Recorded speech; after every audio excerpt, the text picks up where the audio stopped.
Welcome everybody to tonight's ordinary meeting of council. I'd like to start by acknowledging the Darug and Darkinjung people as the traditional custodians of the land of the Hawkesbury and pay respect to all elders past, present and emerging. And then just hand over to the General Manager to go through the procedural matters. Thank you, Mr Mayor. I'd also like to advise that in accordance with clause 5.18 of the Code of Meeting Practice, meetings of the council are recorded. In the terms of the Privacy and Personal Information Protection Act, this may involve the recording of personal information provided at the time of the meeting. The recordings are made to assist staff in compiling the minutes of the meeting and to enable the podcasting of council meetings. The provision of any information that is recorded is voluntary. If any person does not wish to be recorded, they should not address or request to address the meeting. The recordings will be made available to other persons where such access is in accordance with the relevant regulations. The recordings are stored on Council's record management system. For the benefit of those persons who will be addressing the council tonight, it is expected that you will refrain from making any insult, allegation or personal reflection against any person, present or not, at this meeting. This request relates to both your address to council and any answers given in response to questions from councillors. Thank you. Thank you. Do we have any apologies? I think everyone's here except Councillor Ross, I can't see. And I believe Councillor Ross was joining us. Apologies. So then we've got declarations of interest. I've got an interest in item 156. Councillor Garrow? Yes, item 152. Councillor Richards? 152 and 155. Thank you. Okay, we'll read those onto the tape when we get there. Councillor Rasmussen? Sorry, Councillor Rasmussen? No audio there at the moment.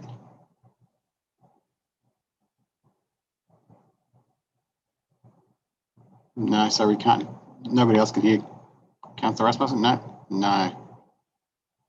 We'll leave it with you for a minute. Feel free to grab my attention when you sort it out. Somebody want to move the confirmation of the minutes? Previous meeting? Moved Councillor Calvert, seconded Councillor Kotlash. All those in favour? Against? So carried. Are you there now, Councillor Rasmussen, or no, you've still got your hand raised? I'm just going to move on until we hear from you then. So we have a number of items subject to public address. First item subject to public address is item 152, and our first speaker is Mr. Mark Regent.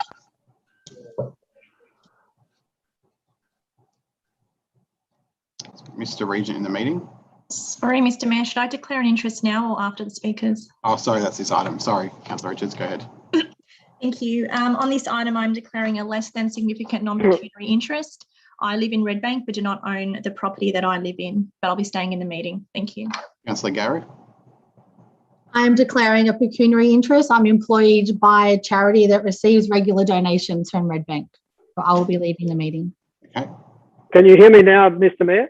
You can, Councillor Rasmussen.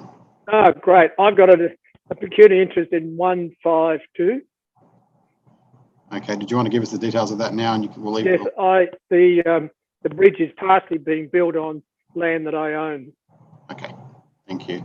So we'll just wait for Councillor Rasmussen and Garrow to exit the meeting. Yep. Okay, and our first speaker is Mr. Mark Regent. Are you there? You got me there? Ready when you are. Good evening, councillors and staff. I'm here tonight representing the Redbank community and the owners of Redbank. I've been here every step of the way in delivering a wonderful estate and embracing the Redbank residents to create a truly unique community since 2007. To date in Redbank, we've delivered 658 lots. Approximately 500 families have been welcomed to our estate. We've also delivered extensive parks, playgrounds and water features, walking trails and bike paths, an 80-bed nursing home, 190 home retirement village, including a community clubhouse, pool, men's shed, lawn bowls, etc. To the broader community, we've now delivered extensive footpaths connecting Redbank to North Richmond shops and the public school, a childcare centre site in Redbank approved for 88 places, 1.885 million of cash to council to expand the preschool and the after school care, and another $2.5 million of cash to the Transport for New South Wales to upgrade Bellsliner Road and the Grosvale Road intersections. We entered a voluntary planning agreement in 2014 with Council and Transport for New South Wales, and we've complied with every requirement within the VPA to date. A key requirement of the VPA is for Redbank to build a bridge crossing over the Gross River at Navua Reserve. If we are unable to obtain the development approval, then a monetary contribution of $23.8 million is paid to the state government. The proposed bridge application was lodged by the required VPA milestone trigger of Lot 121, and in November 2015, some 6 years ago, at a cost of $1 million. Soon after lodgement, we were advised that the application could not be assessed as Council had somehow rezoned the land under the proposed bridge to now prohibited bridge. Despite the zoning issue, we worked a solution and lodged a Part 5 application to proceed without the zoning being an issue. The Navua Reserve Plan of Management also had to be amended, and Redbank funded the process to amend the Plan of Management. The time required to amend the Plan of Management would have taken longer than the original milestone of Lot 341 to obtain the bridge approval. So in late 2016, Council, Transport for New South Wales and Redbank agreed to amend the trigger from 341 to Lot 701 to obtain approval. Around the same time in 2017, councillors also discussed the opportunity to relocate the bridge from Navua Reserve upstream to private lands between the Treetops Adventure Park and Ashton's Road. So in 2017, they paused the process of the bridge DA and the plan of management. During 2018-19, Redbank worked with Council and Transport for New South Wales on the new location proposal at a cost of $250,000. We completed strategic report, new bridge designs, technical support, and some cost estimates for the government. During 2019, the Council prepared a draft memorandum of understanding for Redbank, Council and Transport for New South Wales to ratify the position. Unfortunately, the MOU had some legal planning issues in that it could be deemed invalid if challenged. It was agreed by all the parties the best course of action was to simply amend the current VPA and move forward. The VPA has to be amended to legally allow the new bridge in this new location to be delivered. We hope to, despite numerous delays for many different reasons, we've maintained dialogue with Council and Transport for New South Wales. To assist the process, we committed to spend a further $750,000 on another DA, and in good faith, we have commenced that process in May 21. We hope to lodge the DA in November 21, late November, I'd say.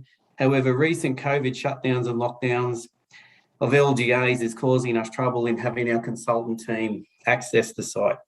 Notwithstanding this, the current milestones will need to be moved to allow more time to assess the DA once it's lodged. We support this recommendation to move the milestones from Lot 701 to 801 for the development approval and Lot 1001 to 1101 for the bridge completion. We expect Lot 701 to be March 22 and 801 to be mid-23. To be very clear, Redbank has always wanted this bridge. We've complied with every requirement asked of us and more. We've spent nearly $2 million in application once this bridge application is approved. We also pulled forward the cost of the roundabout of $3 million, which was to be from the Gross River Bridge contribution. So we are here, as we always have been, ready to get going. We love what we do and we love the Redbank community we've created.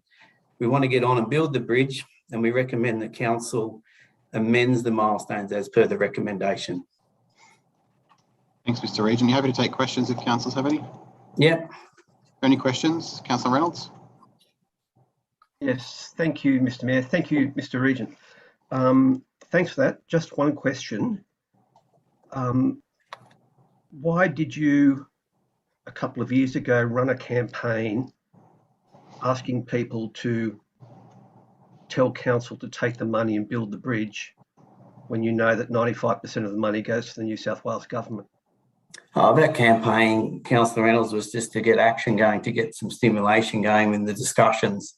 There'd been some delays, so we wanted to get things moving along. We wanted to essentially apply pressure. Okay, even though council wasn't in any position to enhance or expedite proceedings? Well, behind the scenes, there was just a few delays. We wanted to get things moving along. The bridge DA had been delayed, the plan of management had been delayed, and we wanted to whether that was going to be approved or assessed, or this new location was going to be progressed. Did you contact, before launching that campaign, did you speak to like the mayor or any other councillors to see if the issues could be addressed, or were they ongoing from the previous council? No, we spoke to the general manager at the time. We were just part of our process of wanting to get things going. Okay, thank you. Thank you. Any further questions for Mr. Regent? I had a question which was just about the requirement here, the agreement in principle to have a DA lodged no later than June 2022. I think whilst I can understand some of these delays, a lot of them have been outside your control. And there's a lot of factors at play here. I don't think that we want to wait. I don't think it's reasonable we want to wait that long for a DA. And essentially, I want to know if there's, if we said we want it by March 2022 tonight, what does that mean for you?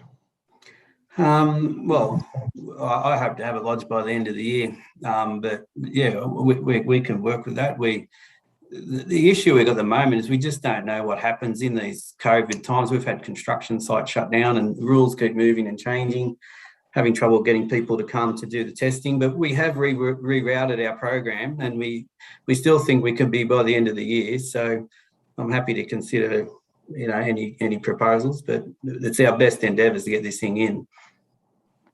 Thank you.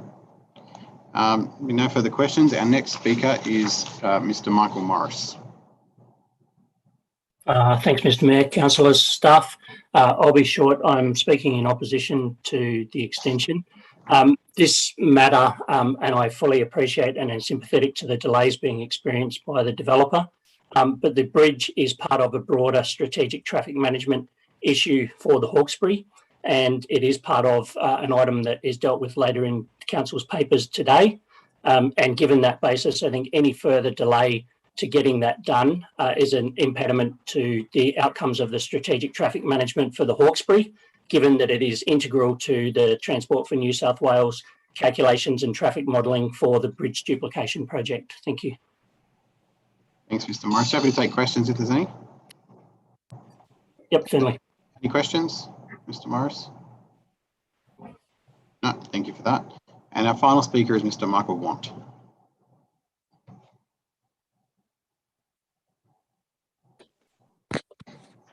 Good afternoon, councillors and Mr. Mayor. Councillors, item 152 raises many concerns for the NRDC Committee of Management. There are a few issues. Firstly, the claim there is no need for community engagement. And secondly, the investigation of the flood-free access to Springwood. And thirdly, the council's initial approval of the Red Bank development. And I'll say no more about that, except it is well documented in ICAC reports. Firstly, the development has been in making for years with twists and turns. The community strategic plan and the main plan that sits on top of all other policies is very clear. At our leadership, page 22, at the intent, be a respected civic leader through consistent, transparent and engaged decision-making that the community can understand. With that in mind, councillors, the Gross River Bridge has been on the books for years. I recall the initial meetings, the NRDCAA and the community were sceptical of the 5-tonne load limit bridge would ever be built. The developer's representative roared at a council meeting, "We will build the bridge." They have not, and they won't build it where they said they would. I think it was Councillor Connolly at the same meeting tightened the hurdle to make sure that the bridge would be built sooner. It was not. Council have had to keep shifting the goalposts to accommodate the developers' dilemmas. Councillors, it is time to engage now with the community in accordance with the Hawkesbury Strategic Plan at page 22 at our leadership. Consideration of our future at the second dot point. I quote, "The need for authentic community engagement in order to build community respect, resilience and correctedness." It is not good enough to say there is no need for community engagement because council has a policy. This is a massive decision and there should be community engagement. To do otherwise would be to shirk your responsibilities as councillors representing the community. There must be community engagement in the form of public meetings, roundtable meetings, and whatever it takes to obtain maximum benefits for the community. We note some councillors claim that they have opened up council committees to all in the community. How about testing this claim by referring this matter to one of those committees as well? Here's a chance, councillors, to test that claim. We saw what happened when the developer twisted the story a few years ago that council was to blame for no bridge, and I think that's what Councillor Reynolds may have been referring to. Now, with money allocated by governments for another bridge across the Hawkesbury River, that becomes part of the mix. To repeat, there must be community engagement in forms similar to what the NRDC-AA has indicated, so there is transparency for the community. Secondly, at page 15 of the business paper, under alternative routes at 4, council staff initiate discussions to ensure that the route between Grosvale Road and Springwood is above the 1 in 100 flood level. We do know that the route was cut with floodwaters earlier this year. So is that still an alternative? And I'd like to hear an answer to that. Surely that seals the fate of that alternative in line with that council decision. Councillors, you should not waste any more time and ratepayers' money on that route. Despite the exhaustive negotiating process, the voluntary planning agreement is a toothless tiger. There are outs everywhere. The VPA is just voluntary. The developer holds all the aces. Councillors, the International Report on Climate Change released yesterday observed increases in greenhouse gases are unequivocally caused by human activities, and this council and previous councils continue to allow destructions of our flora and fauna. This council should not allow destructions of the wild Grose River and its precincts. We should protect these natural areas and restore them. Enough is enough. Councillors, there's no more diversions, deflections or vague promises from the developer. Please refer this item for public consultation in the minutes suggested or something similar for certainty. Thank you. Thanks, Mr. Want. Happy to take questions. Yes, sir. Any questions, Mr. Want? No? Okay, thank you for that. So Mr. Want was our final speaker. Somebody wish to move something? Councillor Tree? With the recommendation? Is there a seconder for that?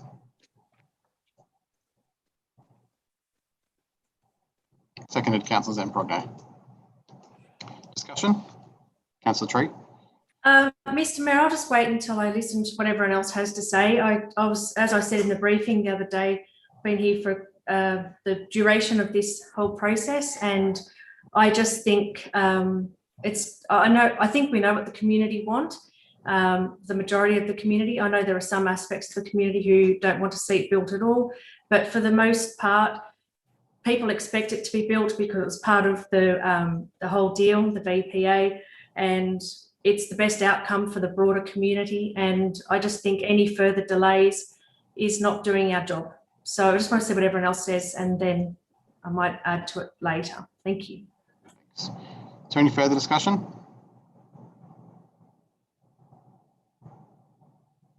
No further discussion. Councillor Reynolds.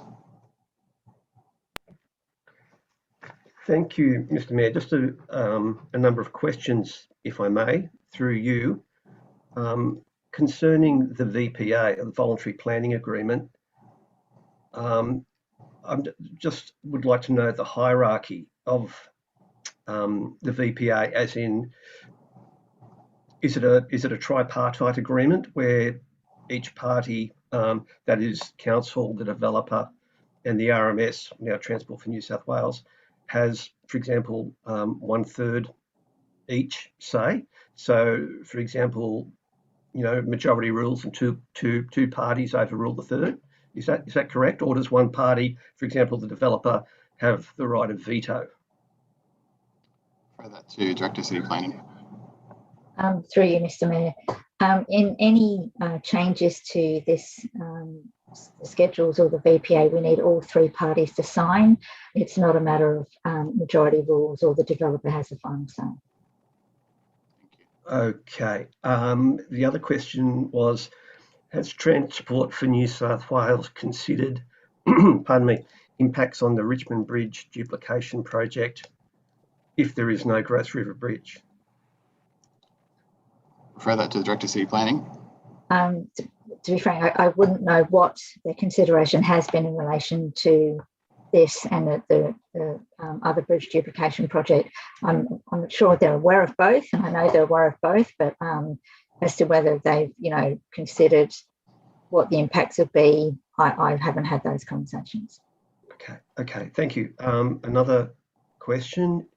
Can the developer move the milestones again if they're moved tonight, kicked further down the road as we've done before?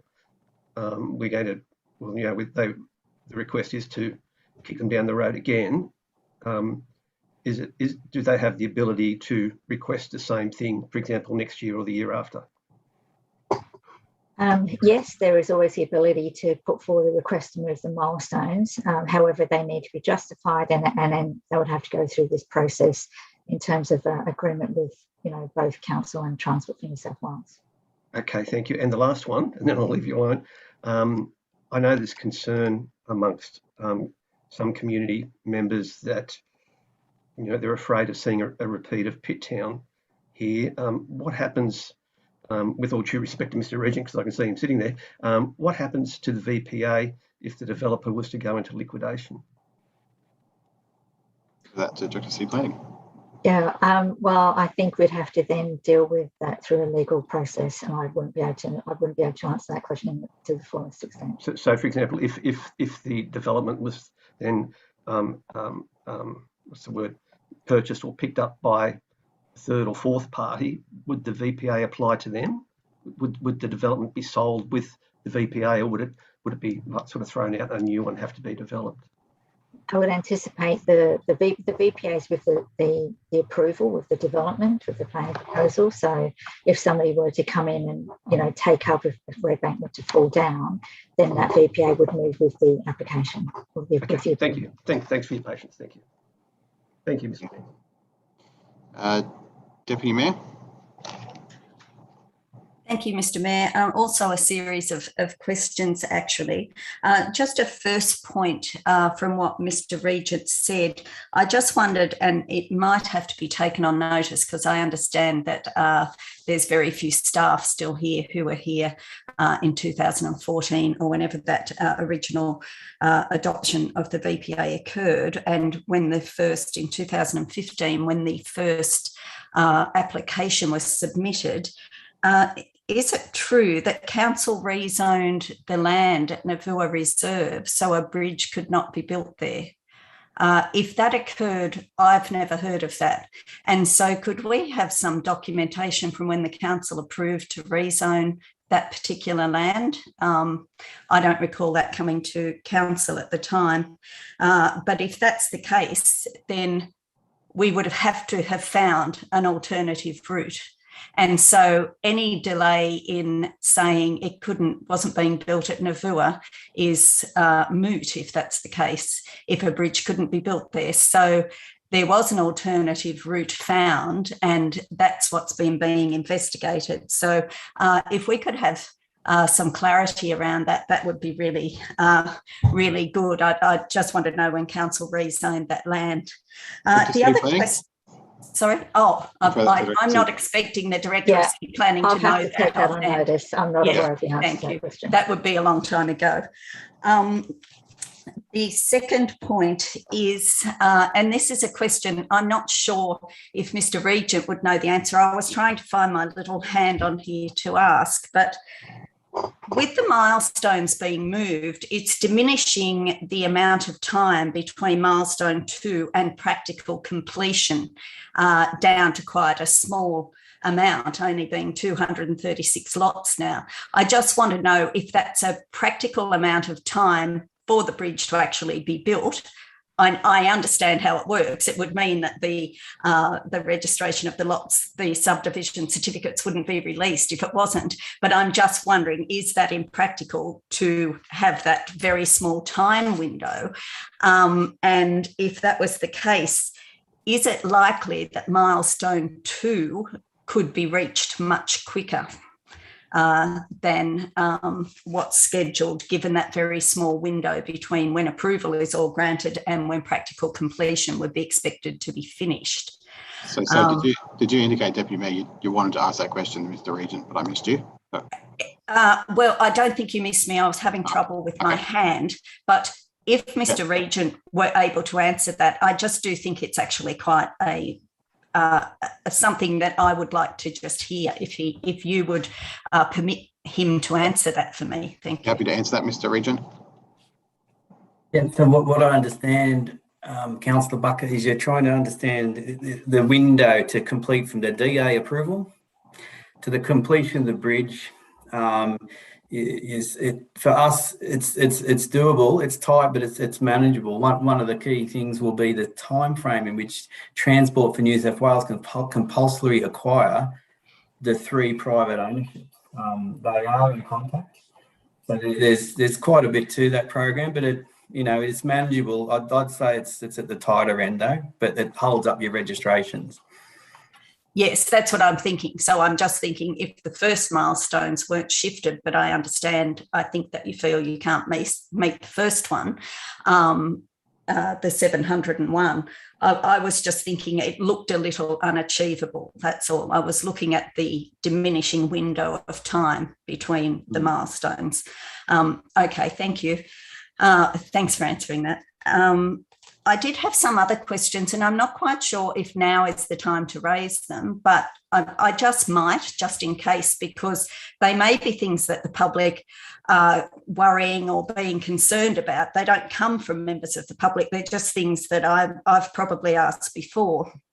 But I'm just wondering, in this actual process now, if we're changing the dates and the timeline, at what point will we have any further idea of what cost there will be for the ratepayers to upkeep the feeder roads and the additional roads around the precinct once the bridge is built, and then it is council's responsibility to be maintaining these roads once they're all handed, once it's complete and they're our roads, and there's more traffic on particularly those roads around the Grossvale area.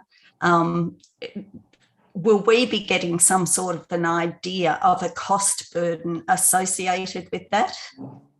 Director, Infrastructure Services. That for you. Through you, Mr. Mayor. Something we will need to include into our asset management planning and into our long-term financial plan to factor that in. Generally, the initial cost and additional maintenance is relatively low, but it is something we'll need to be factoring over the post 10-year period when our roads need to be resealed and maintained. There will be an initial sweetener, I guess, in terms of the upgrade of Gross River Road, in terms of improvement to that asset. At some point, that will need to be built into the long-term plan for the renewal of that. Thank you. In a similar vein, another question going forward with this is, at what point will there be an opportunity to actually look at how the road network would work around there? So I understand we've got the route that goes straight down Gross River Road and crosses to Springwood Road, but there's always been a concern of the flow of traffic through what are essentially quite small country roads through the Grossvale area, particularly along past the school there. I think it's Grossview School. And some of those are potentially dangerous roads. So I'm just wondering, at what point does all this incorporate into a local traffic management, so to speak, to ensure there's some sort of control over the safety of those roads leading out from the additional traffic that would be coming across the bridge? Refer that to Director of Infrastructure Services. I suppose it's probably tied up with the item that's later in the meeting, and one of the questions that was raised by one of the speakers earlier, and that would be to indeed have a look at what the impact of the proposed new route is. It's a little bit different from what had been previously modelled in terms of the impact on the Grossvale Road, Bells Line of Road intersection. That will have some impact with if flows are diverted further to the west on Bell's Line of Road. That would also have some impact on the Grossview School area and the other roads. It's something we'll need to look at as part of an overall plan. I'd suggest it's probably done as part of when we have some more certainty of the additional crossing of the river, and also in terms of the staging of the development. So we'll actually attract traffic to from the Red Bank area, which is what's principally designed to do. But whether there are other flows that will come from other areas will need to be worked out. Thank you. Another question, sorry, I've only got two more. I did raise this at the briefing, and that was around the bridge route now, the crossing over at the shorter section of the Gross River, and the desire to have it as immune to flooding as possible, which is very desirable given that the other bridge wasn't going to be particularly good in a flood. I'm just wondering, and I asked this before, but I'll ask it now so that it can be taken on the record, is can we investigate any available funding from Infrastructure New South Wales connected to the evacuation routes or the flood task force that's dealing with the Resilient Valleys strategy to see if we can get the money or a contribution towards making those feeder roads, obviously raising them, because on both sides of that bridge, the roads will dip down and be cut off very early in flood. So I think that if we are truly talking about having an increased flood immunity on that bridge, then we have to make sure, and I don't believe it's the responsibility of the developer to redo the whole roads, because the section on Gross River Road is quite a long way back from where the bridge is. But if we're to use that and to get the benefit of being able to use that when there's a flood situation, then can we try and get funding so that we can have those roads raised appropriately so that it will be usable in the flood situation? Refer that to the General Manager.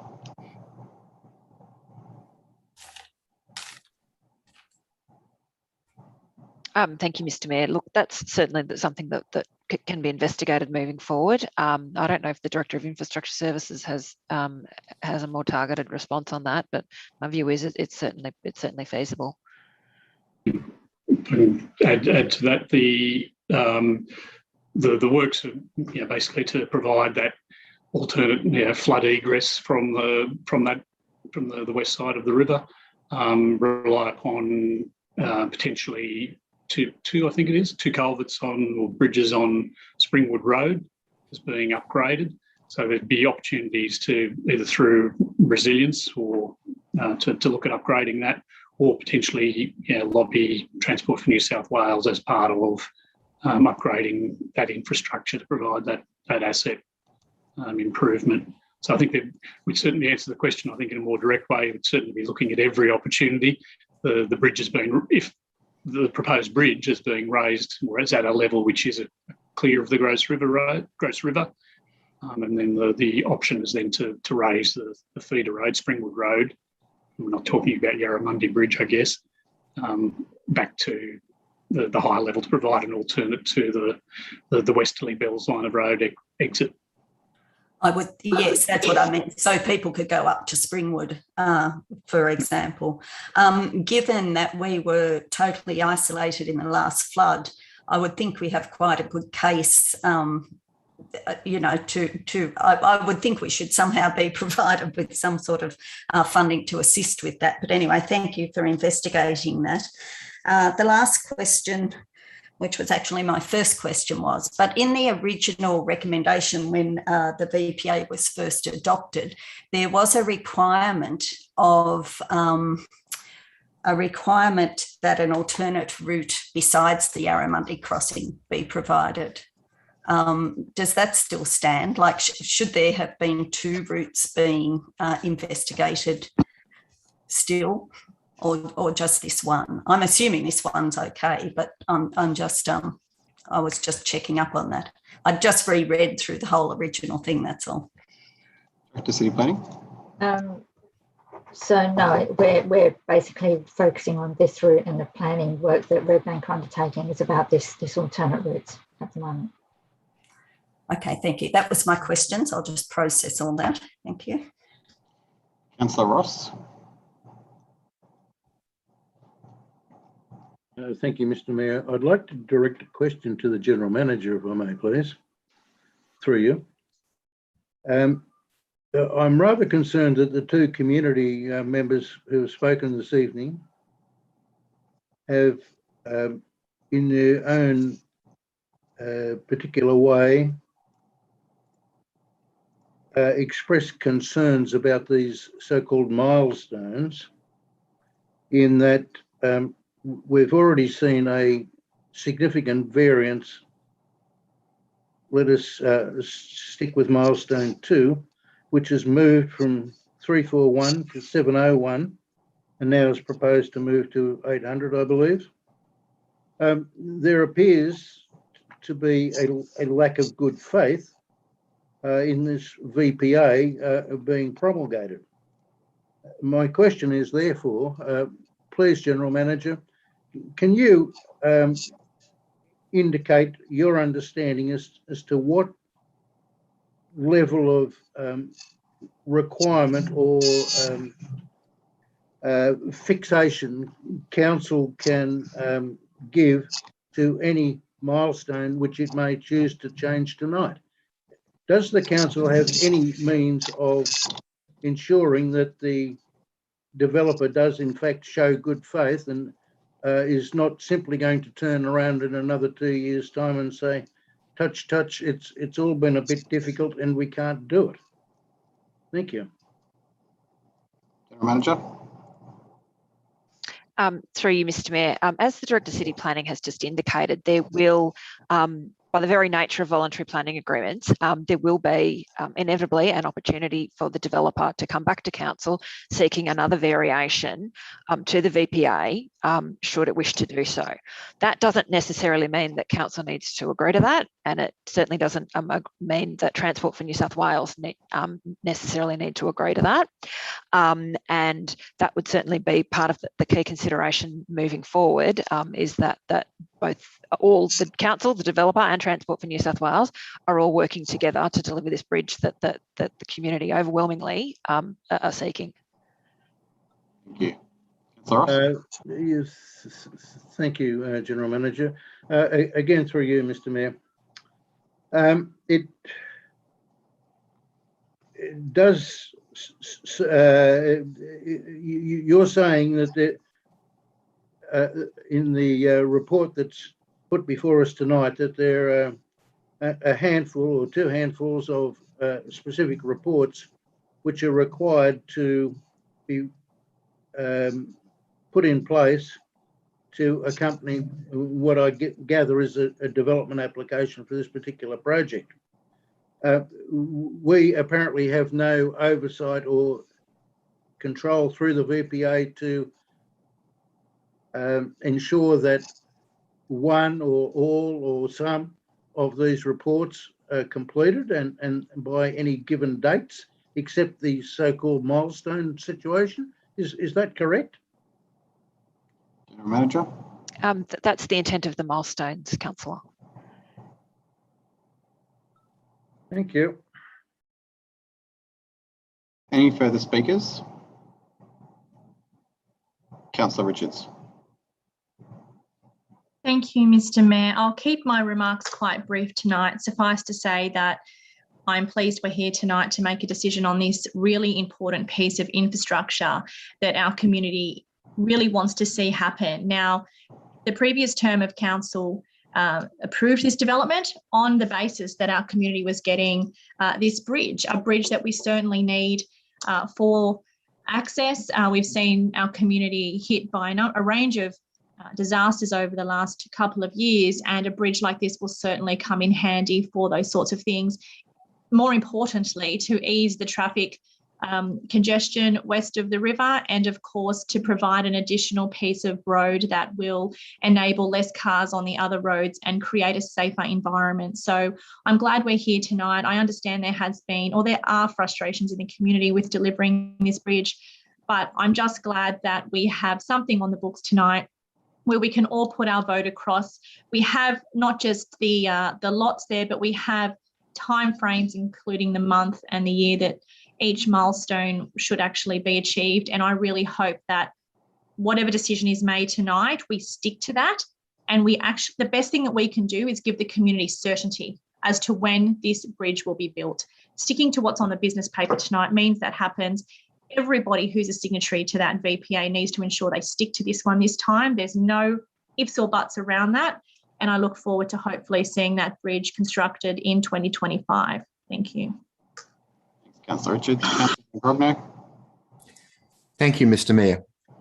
Look, I feel a certain sense of deja vu because I don't want to vote for any further delay. The community doesn't want any further delay. I certainly hear Mr. Morris's plea, which I'm pretty sure is widely reflected in the broader community, that they don't want to see any more delay. And yet I feel like our hands are tied. The sense of deja vu is similar to that which I felt in June 2017 when there was a delay, and then in December 2018 when there was a delay, and now there's another delay.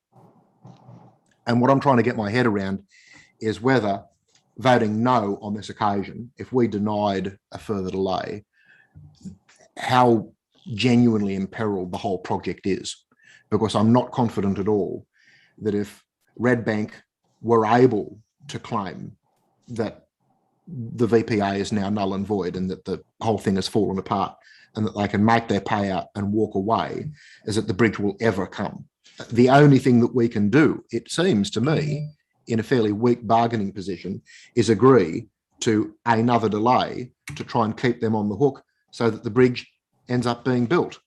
So I'm really, really unhappy about this, but based on what I'm hearing, what I've read in the business paper and how we were briefed, it would appear that we effectively have no choice.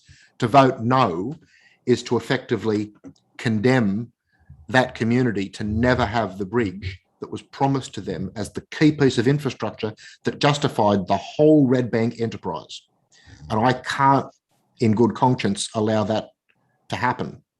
So there we are. Thank you. Thanks, Councillor Zambrogno. Councillor Ross. Thank you, Mr. Mayor.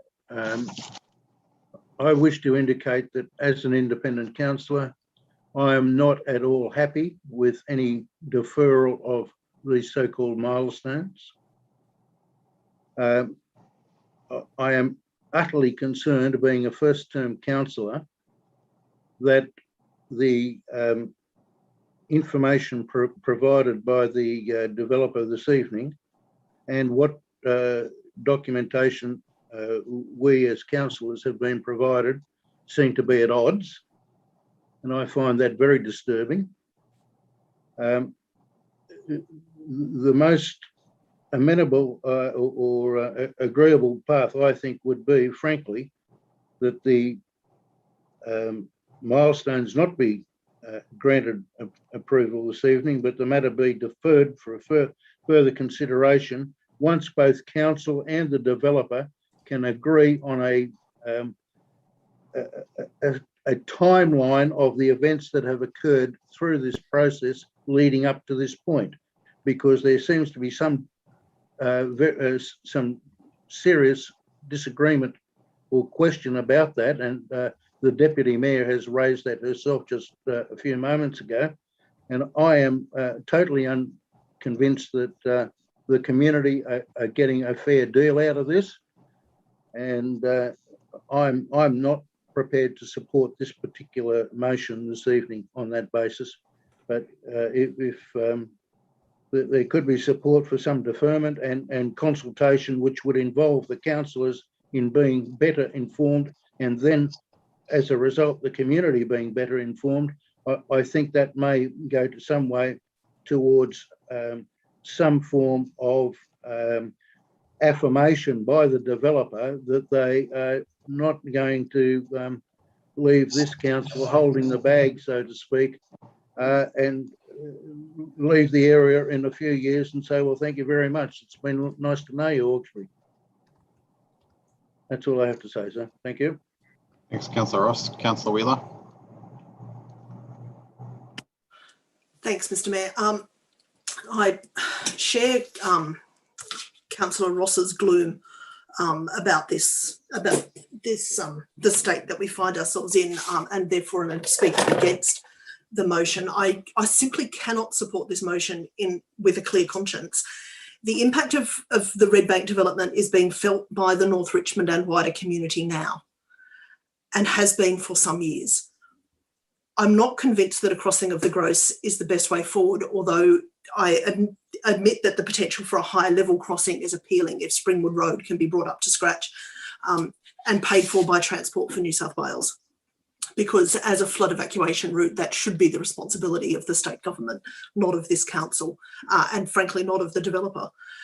I'm disappointed with the admission from Red Bank that they effectively misinformed the community about council receiving funds which we had not received to, and I quote, get things moving. That's a really divisive act. Once the developer has moved on, the North Richmond community is going to have to come together, both old and new. Those actions were not a good faith gesture. We've heard that this will give us certainty, but then we've also heard that we're all experiencing deja vu, and frankly we are, because there is no certainty with this project, and there is no certainty with these ever-moving goalposts. None for council, none for the residents of Red Bank, and certainly none for the affected residents of the wider North Richmond community who deal with the impacts of the Red Bank development on a daily basis. I'd be willing to move these goalposts if the developer was willing to remove the clause which allows them to make a cash contribution that will not come to council and will not build the Gross River Bridge. But I'm not willing to continue to shift the milestones in the VPA so that we can just keep stringing the community along. It's unreasonable.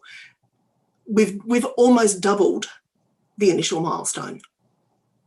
We need more surety from the developer that this is actually going to happen, and I don't think we have that at this point. Thank you. Any further discussion? Okay, Deputy Mayor. Thank you, Mr. Mayor. It's definitely a perplexing issue, this one, because we have what is essentially a very poor VPA. We have something that is not necessarily delivering for the best outcome for our community. We've got a willingness to have a bridge in place because that's what was promised. And it, as Mr. Morris alluded to, it all feeds into what our future transport solutions in the area are all hinging on. I also hear what all the other councillors say, and I've got like a big blended mix of all those concerns and all those things around it. And in thinking of the best way forward, I have so many concerns about that, but I do want to see this bridge there, and I want to see it done, you know, as Councillor Wheeler says, in good faith. We want our community to have this infrastructure because the impacts of Red Bank are significant, and they have impacted significantly on the people of all the west of the river areas, and we need a solution to that. What I'm finding is it's very hard to grapple with something that when it was originally presented, for example, today I looked back over the old papers, and of course many of the concerns our community raised were around the certainty of this, and would this very thing happen? There were submissions saying the goalposts will be moved, this will happen, and this is what's happened, and that's very disappointing. And some people point the fingers at council, but the delays and things have not been orchestrated by anybody in particular. They are symbolic, I think, of some quite big flaws in putting forward a proposal like this, which is to deliver infrastructure in such a manner. I think that's a very flawed way of doing it. In hindsight, I think we probably learn a lot from this, and I think that goes for everybody. I think the issue for Mr. Regent now is that he has a certain dependency on the state government fulfilling the acquisition process. And that may be lengthy. I don't know a lot about it, but I've heard that there's been issues in other cases where it can have protracted, drawn out things. So he's got that. And I mean, there would have been acquisition wherever a bridge is going, and the same will be with the other bridge that's coming. The acquisition process can be a big delaying factor. So I am hesitant to support this as it is, because it is delaying. But on the other hand, I'm a little like Councillor Zambronio in that we really have not much choice. We have got to try and get something done. I did just want to ask you, Mr. Mayor, had you made a change around that date for the development application to be in? You did suggest it, but I didn't know if you made a change. I haven't spoken yet to suggest that to Councillor Tree, but I was going to suggest that. Okay, so maybe bringing that forward. Ideally, when I read through this, I was going to make a proposal along the line of shifting the first milestone, but not the others. And then with the additional in there, we want our community to have some certainty. And I think that if we're just bending to every request to extend it out, whereas we're working with the developer to try and get a solution, we also have to show our community that we're trying to put something in place that makes it feasible and makes it achievable within a good space of time. And as we know, feeding into all the other traffic solutions around the place, we have got to keep everything moving so that we do actually achieve solutions in the long run. It's quite unsustainable to leave our community west of the river as impacted as it is. So we need to move forward. But I do really still have grave concerns around the timeline with it. And yeah, I'll wait and see now then, Mr. Mayor, what you might propose for changes. Thank you. Thanks. Councillor Reynolds, I think is next. Yes, thanks, Mr. Mayor. Like other councillors who have spoken, I have great reservations about this, about moving the milestones again. I'm very concerned to hear that the media campaign the developer launched a couple of years ago was deliberately set out to deceive the community and get things moving. The lack of good faith there is very difficult to overcome. I have great concern, like other members of the community. This has really, really bad echoes of Pitt Town. And there are those, Mr. Mayor, in the community who believe that there was never ever any intention to build this bridge, and that the developer and the supporters were relying on resistance and protest from the community to stop it. And that's why there's a $25 million get out of jail card stitched into the VPA. Otherwise, why would it be there? The whole project was sold to the community on the basis this bridge would be built. So why is there a $25 million get out of jail card that goes to the state government, doesn't go to council? I mean, the community has had really had a gutful with the delays, especially the people of North Richmond and Redbank. I'm sick of the traffic. And the developer needs to uphold their end of the deal they made with the community. They didn't make it with 12 councillors. They made it with the Hawkesbury community. We are just the representatives of those 60-odd thousand people. And so on behalf of those people that have spoken to me, I'm just saying, just get on with it and just build it. Thank you. Thanks, Councillor Reynolds. Councillor Zamprogna, do you have a question? You're on mute at the moment. I'm on indulgence, Mr. Mayor, so this is in the form of a question and in two parts. I'll invite staff to comment. So if it is correct that at this point in time, the developer has registered 658 lots and that the original VPA that was inked in August 2014 required the bridge to be finished, done, opened, at the threshold of 641 lots, then I'd like to know if it's fair to assume that the total cost of the bridge, based on that estimate in 2014, is now sitting with the developers. And the second part of the question is to really press on that matter that I raised before, and that is to work out what a rejection tonight would represent. Whether it would represent some legal trigger that would allow the tripartite agreement to fall apart and for them to make the cash payout and walk away. And I think we're all the poorer for that.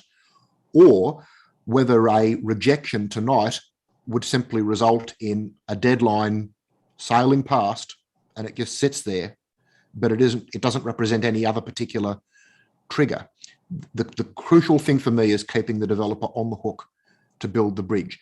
Could I ask somebody on staff to address that more directly, please? Yeah, those two questions are referred to Director of City Planning. Thank you, through you, Mr. Mayor. So in terms of the total cost, so the cost of the bridge, so that sits with the developer, but it sits to a maximum amount of money that was originally agreed in terms of when the VPA was first arranged. So $23 million, which now, as per Roads Cost Index, is just over 25 million. So we haven't received any of that money yet. It's all with the developer. In terms of if council resolved not to amend the milestones tonight, then a number of things could happen. One would be, obviously, we'd have to sit down with the three parties to work out what's next. Is it a matter of negotiation or mediation to see, what needs to happen in order to get all three parties to agree? Is it about, or the developer in this instance could turn around and say, okay, well, if the other parties are not willing to move the milestones, then they can go to the option of basically nominated to give the monetary contribution. So it's not we're not in a position to say, you must build this bridge when there is the option of construction, and that's what the developer is working towards. They're undertaking all of the work required for the application, and as you've heard from Mr. Regent, with the aim of getting that to council, COVID, taking COVID into account by the end of this year, and then it'll be up to us to go through the process of approval, etc., etc. So that's the work that's underway. However, if we don't move the milestones, then we'll have to see what that leaves us. Well, I mean, thank you for that answer, Ms. Perrine. I mean, the only thing I can add then is to say that we do have to consider that it's in the developer's favour that we mucked them around massively. They invested $800,000 in the lodgement of a DA for a bridge in a location that ultimately we changed our mind on. Yeah. So if that results in some further deferral of the thresholds, we can't consider ourselves to be lily white. And on that basis, and with enormous reluctance, I think I'll be supporting the recommendation, but I'm really unhappy about it. Okay. I'll speak to the matter briefly. First thing I want to ask Councillor Trees whether you're willing to make that change that I suggested to move that date of June 22 and point 3 to be March 2022. Thank you, Mr. Mayor. I'm a bit reticent because I'm concerned about the issues that they've highlighted in relation to what happens. I prefer to leave it to be able to provide an opportunity for the developers to be successful. If we changed it and they couldn't get everybody to come and do all the things they need to, and they come back to us and say, oh, we just need another couple of months, that would really worry me. So could I ask a question of the Director of City Planning? I mean, they made the recommendation to give the end date of June next year. I'm just thinking about practicalities and getting it done rather than, I mean, I understand the desire. I mean, this bridge should have been built, so I'm really upset about it, and so I want it done. But the point I'm trying to make is that if we say we do this to make ourselves feel better about that time frame, and then due to COVID, and let's just face it, I don't see our kids going back to school between now and the end of the year. I just worry about all sorts of contingencies like that.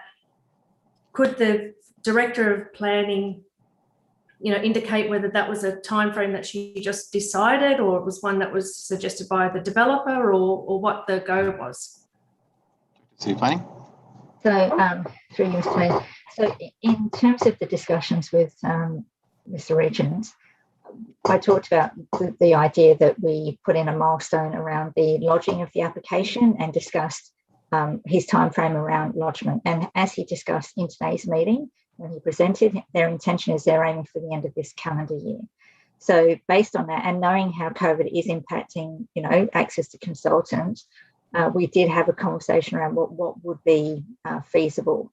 Now, my understanding is Mr. Regent is comfortable with, the March timeframe.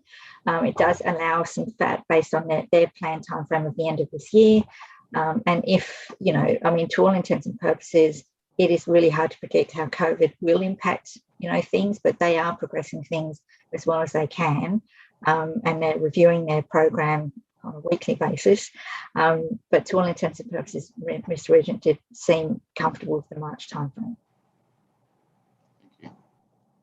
Okay, what if they don't meet that and then they come back and then we say, well, blow it? So we are meeting regularly, the three parties between council, Redbank and transport. So we would know fairly early on if there was a significant issue. And it would have to be a significant issue. So if, for instance, things happened and they weren't going to lodge until April 2022, then to all intents and purposes, it wouldn't be an issue that we would be concerned about because we're aware of what's going on. And I don't, at that point, we wouldn't feel the need to come back and vary the milestone. So it is a matter of where we are meeting regularly, we are, understanding what's going on, and we will get, I suppose, a heads up way in advance if there was going to be an issue of that milestone. Okay. Okay, so you're indicating that if you feel as though there are any great delays or issues that you would have, frank and open conversations with the developers to make sure that things are on track, or if they are, so you're saying also you wouldn't have to come back to us to extend it, you'd just deal with that in that instance, unless it was catastrophic and it looked like, yeah. Okay. Exactly. Okay. March, April. I was happy with March. Councillor Tree, I mean, if the motion before us, it's your motion, you don't have to change it. If it says June, I'll still vote for it if that's the only thing on the table, but I would prefer March. I guess it's the point I was making. So did you want to change it, or are you leaving it as is? Can I just leave it as is? My only concern is because we've just heard everybody talk about good faith. We're giving them a time frame, but I'm sure that from what I've heard that they'll be happy to put the accelerator onto things now, because we're really everyone, all three parties of the VPA, the signatories, seem to be committed to the process. I think it's the first time where they've actually been working in unison. So I'm happy for it to happen as it is. Thank you. Okay, well, I'll just speak to the matter briefly. I think a lot of this has already been outlined, but ultimately we're in a position now where we can either tonight accept these changes as they're proposed to us, or if we don't accept these changes, as the Director of City Planning outlined, there's a number of things that would take place there, and without prejudicing our position, I would, of course, push as hard as possible in any negotiation. I think the Council would as well, to make sure we got an outcome where the bridge was built, but we'd have to be prepared to accept that if we didn't take this tonight, the most likely outcome would seem to be that we get a cash contribution coming in the next, in the next few weeks. Cash goes to the state government, and that's it. It's up to us to then try and go and get that cash back, or try and convince the RMS to build the bridge, try and fund the bridge some other way, and all of those outcomes are far less certain than what's in front of us. Given, even though, as I acknowledge completely, it's not a great deal of certainty and it's not perfect. I think, from my perspective, those are the two options before us, and so I'd much rather work with the applicant to actually find something reasonable and hopefully have this bridge built, which is what hopefully we all want. Like I said, I would be much more comfortable with March 22. I think it would show a bit of a message that we're not just going to take anything. There has been, I think, in the first instance, we do have to actually acknowledge that council changed the location of the bridge. It's not that this just got delayed by the developer. Council in 2014 agreed to a bridge that went in one location. A new council was elected in 2016 and sought to change that location, which obviously was going to have significant delay.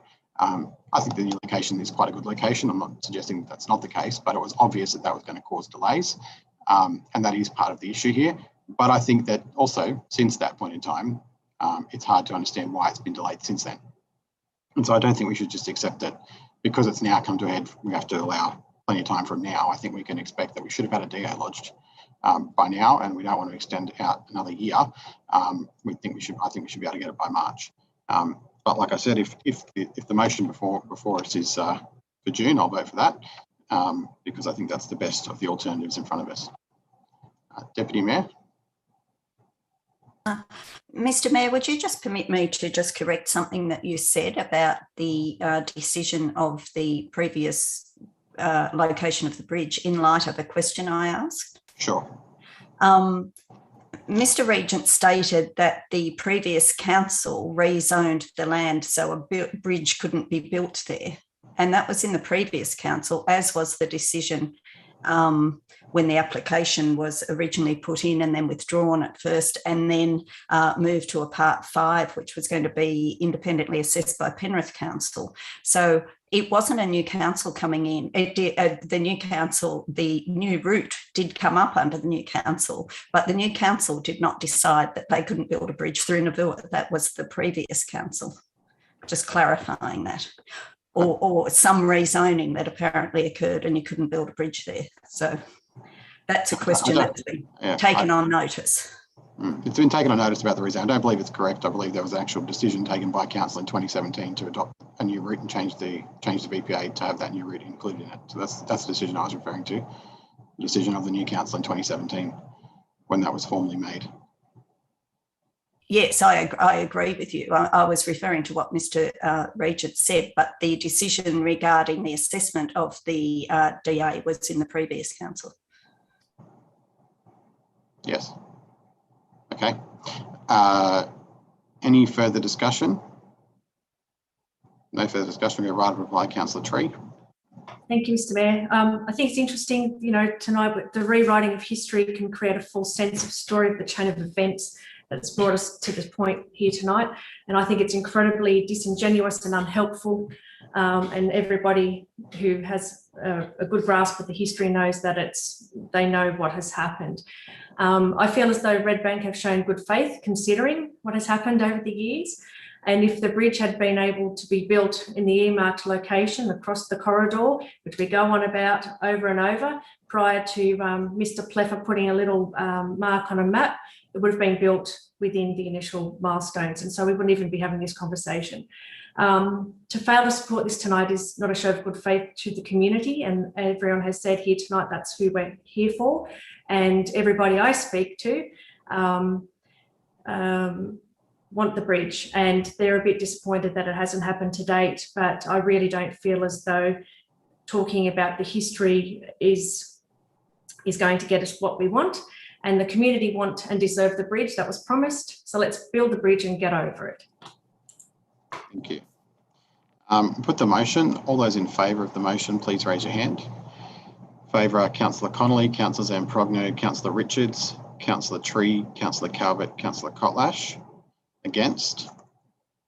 Councillor Lyons Bucket, Councillor Reynolds, Councillor Wheeler, Councillor Ross.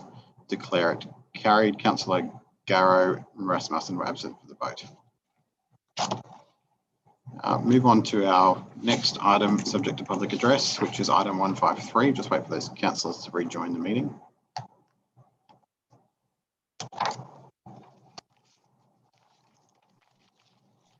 Item 153 is the Jacaranda Development Control Plan, and we have one speaker, Mr. Andrew Jennings.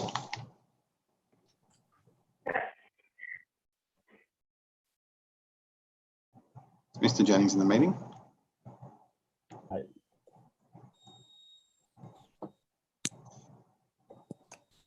Joining now. We're ready for you when you're ready, Mr. Jennings. Good evening, Mayor and councillors. My name is... Apologies, I just have the live stream still going. Good evening, mayors and councillors. My name is Andrew Jennings, Celestino Assistant Development Manager for Jacaranda. Thank you for the opportunity to speak on behalf of Celestino in relation to the revised Jacaranda Development Control Plan that was deferred at the council meeting held back in 27th of April earlier this year. Celestino understands that there were three key matters requiring further information and resolution for council to favourably consider the draft DCP for adoption, namely the internal road widths, external road intersections, and the existing rural land use interface. As a result of community and councillor feedback, we have worked with council to investigate these matters further and include additional controls within the DCP, which is before you tonight. To provide a short summary of the updates, the internal access roads, the question road type of the local access road, a 6 metre wide carriageway, has been deleted from the draft DCP, and those roads have been replaced with a local and minor collector road in these locations. The proposed local and minor collector road of 8 metres in the carriageway allows for sufficient access for vehicles, including garbage collection vehicles, pedestrians and cyclists, and is aligned with Hawkesbury's own DCP. We've worked with council to investigate this road type, including comparing against other developments and other councils' DCP, which has been included in the paper. Jacaranda is a low-density rural residential subdivision with average lot sizes in excess of 1,200 square metres. These lot types easily accommodate off-street parking for visitors and residents, in addition to on-street parking provided in an 8 metre road type. The Spinks Road intersections. Celestino has been working with council to investigate these intersections. Due to existing site constraints, the intersections require further investigation. We're confident we can work with council to deliver these intersections to the satisfaction of council under the relevant Oz Road design standards. And we're progressing the detailed design and development to do so. The draft DCP does not preclude the intersection design being developed in coordination and consultation with council and the landowners. So the existing rural land interface, so the Western Spinks Road entry interface. So following the previous council meeting in April, we have consulted with the neighbours, both immediate to the north and the south of this intersection, and provided council a number of options, which are included in the council report.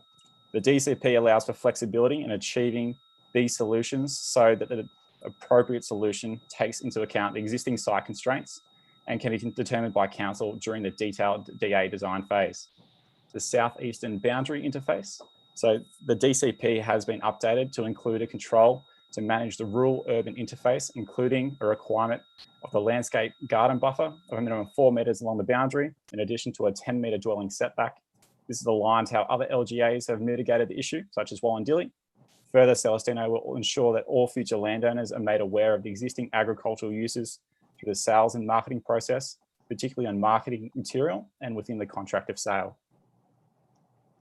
In terms of, I guess, a development update as well, Celestino has held a pre-DA meeting with council staff for a concept master plan DA, which includes bulk earthwork strategy, water cycle management, landscaping, and other key site-wide development strategies. And I guess we will subsequently lodge this DA in the coming months once we have feedback from council. We are hopeful that the construction will commence in 2023. And we thank you for your time. We look forward to working with council on the delivery of Jacaranda, and I'm available to take any of your questions. Thank you. Thank you. Are there questions for Mr. Jennings? Councillor Zamprogno? Yes, through you, Mr. Mayor, and thank you, Mr. Jennings. Look, would you concede that if the revised DCP now merely confirms that the narrowest kinds of roads in this development, the local and minor collector roads, will be either 8 or 8.5 metres, but that previously the suggestion that those roads could be as little as 6 metres in their carriage width, is that effectively confirmation that the first DCP that was advanced was beneath the relevant standard that's applied the question's out of order, Councillor Zambrogno. We're talking about the current DCP, not about whether or not you thought the old one was good or not. I'd have thought it was a perfectly, I'll accept your adjudication. I can't see how it leads to a better decision being made here on this one. Very well, thank you. Well, that's it. Thank you. Deputy Mayor. Thank you. Oh, thank you, Mr. Mayor. Thank you, Mr. Jennings. I'm just wondering, I think it's been really good to see how agreeable Celestino has been to engage with the neighbours and with the concerns that the community has raised. I'm just wondering, and I'm not quite sure what it is you're doing around the various strategies and so on, but it just seems to me that there's a real opportunity for some intergenerational planning ahead where you could really make some big advantages and really be a really good example of planning for the future. So, for example, around things like using blonde asphalt for the roads or various things like that. Are you open to that sort of very futuristic planning sort of approach?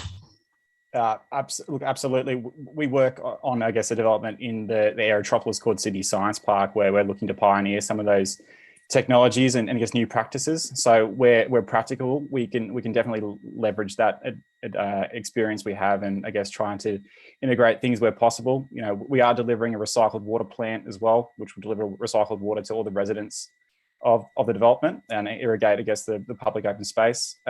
We've committed to doing light coloured roofs to mitigate the heat island effect.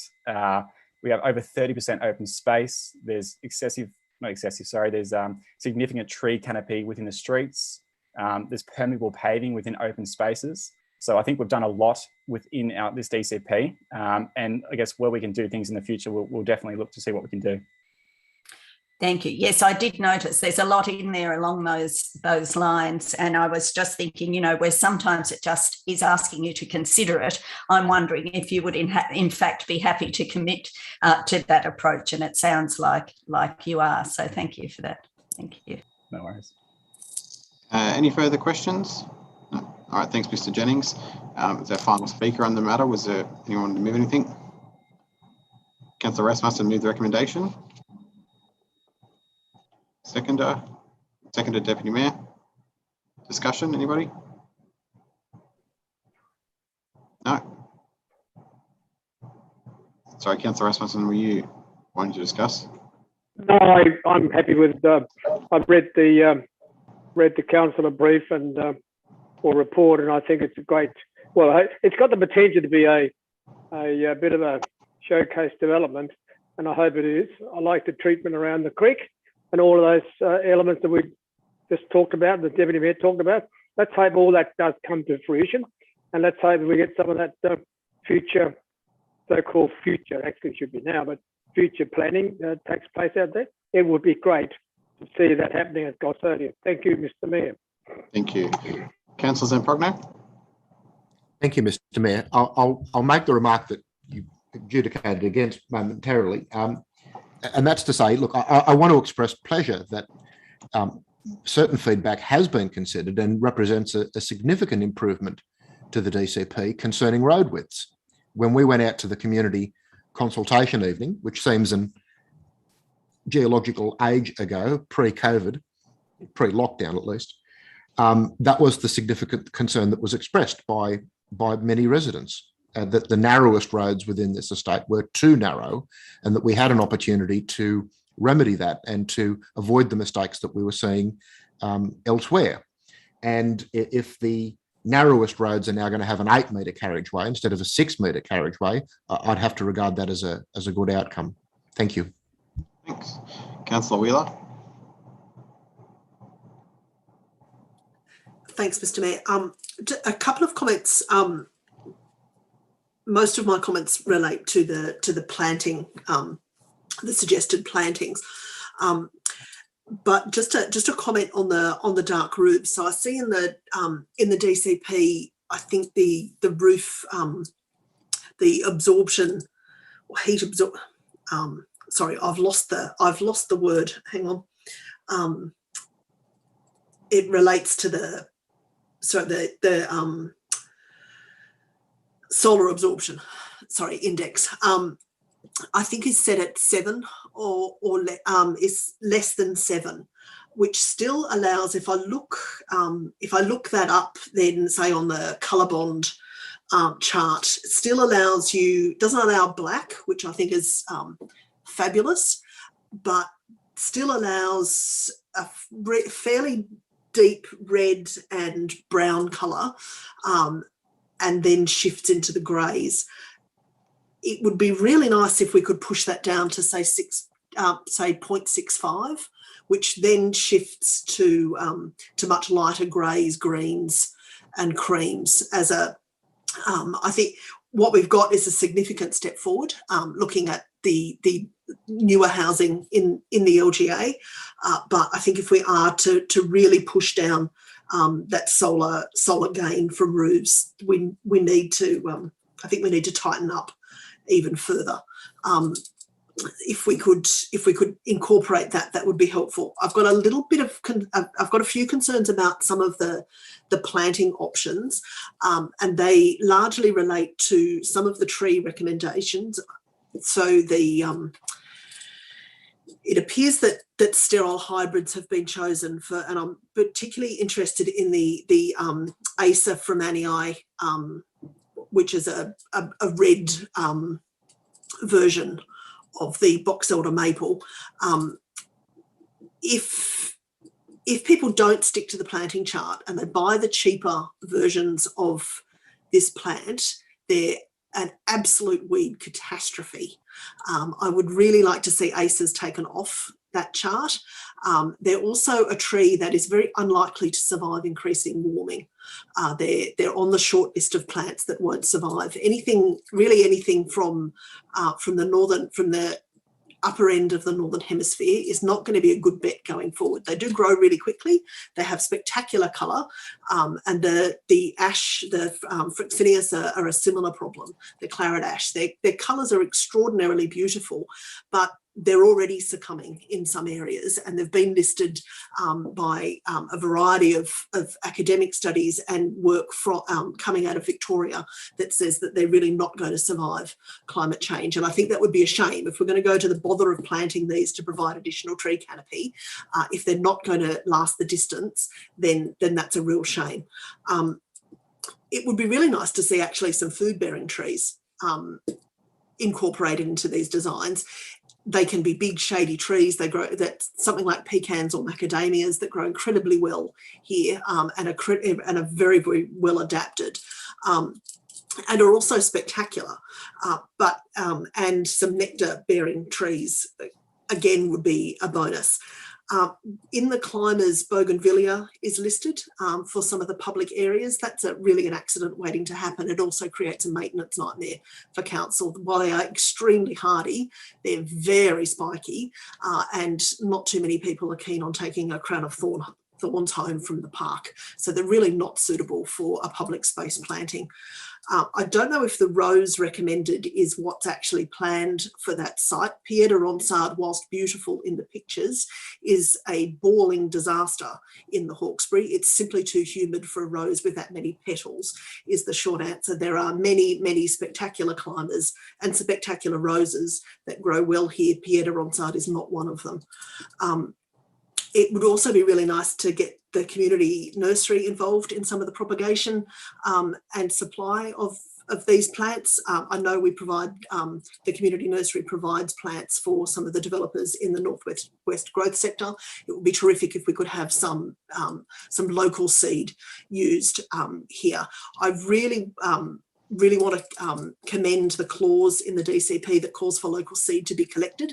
That's fantastic, and our local nursery, community nursery, is really capable of dealing with those plants. And I really want to commend Celestino for working so hard with council in such a positive fashion to deliver this development that looks like it will be a bit of a showpiece for us. So I think this is a really good outcome. Thank you. Thanks. Deputy Mayor. Thank you, Mr. Mayor.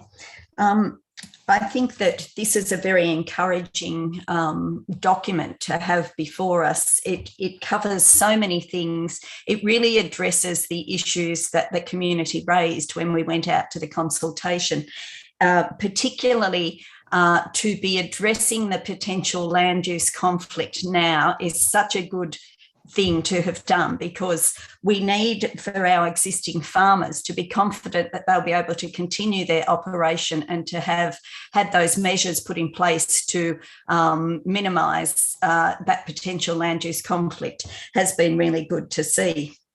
We know that developments of this size have an impact on the existing residents, and they have an impact on the wider area.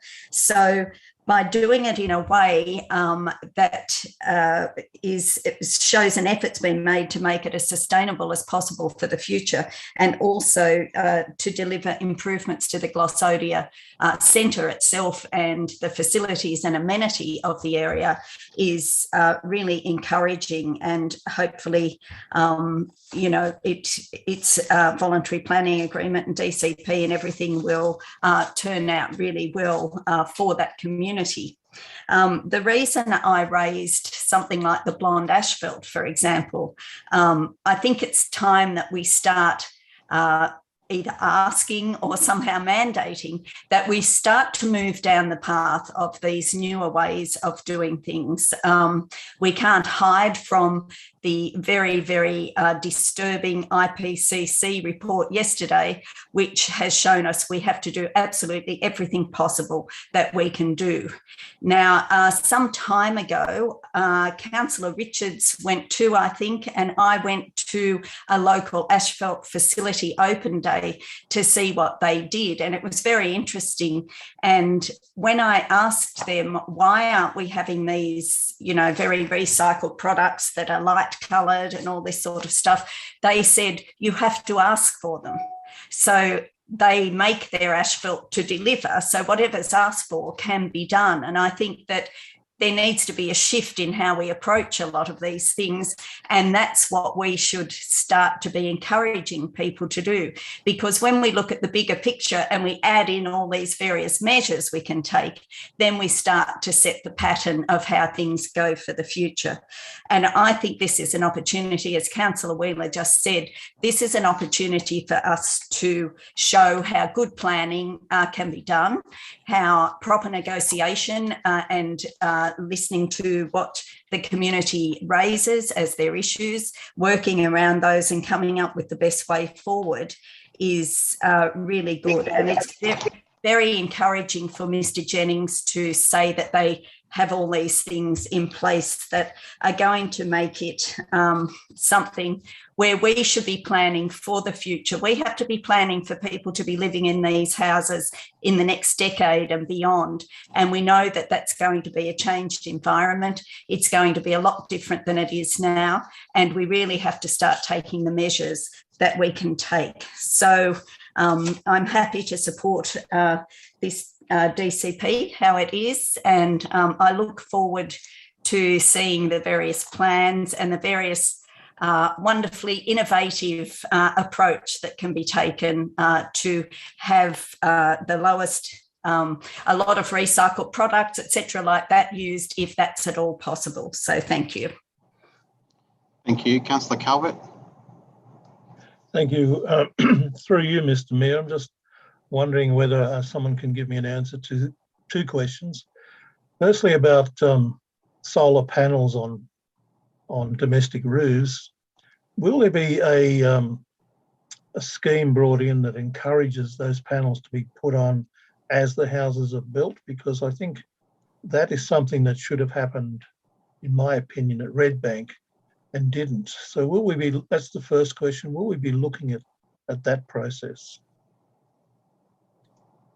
I'll go answer that one first. The Director of City Planning.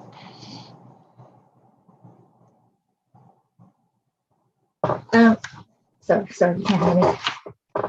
So in relation to that question, I would anticipate, I mean, it is something from Celestino's point of view, they have got a fairly green or sustainability focus.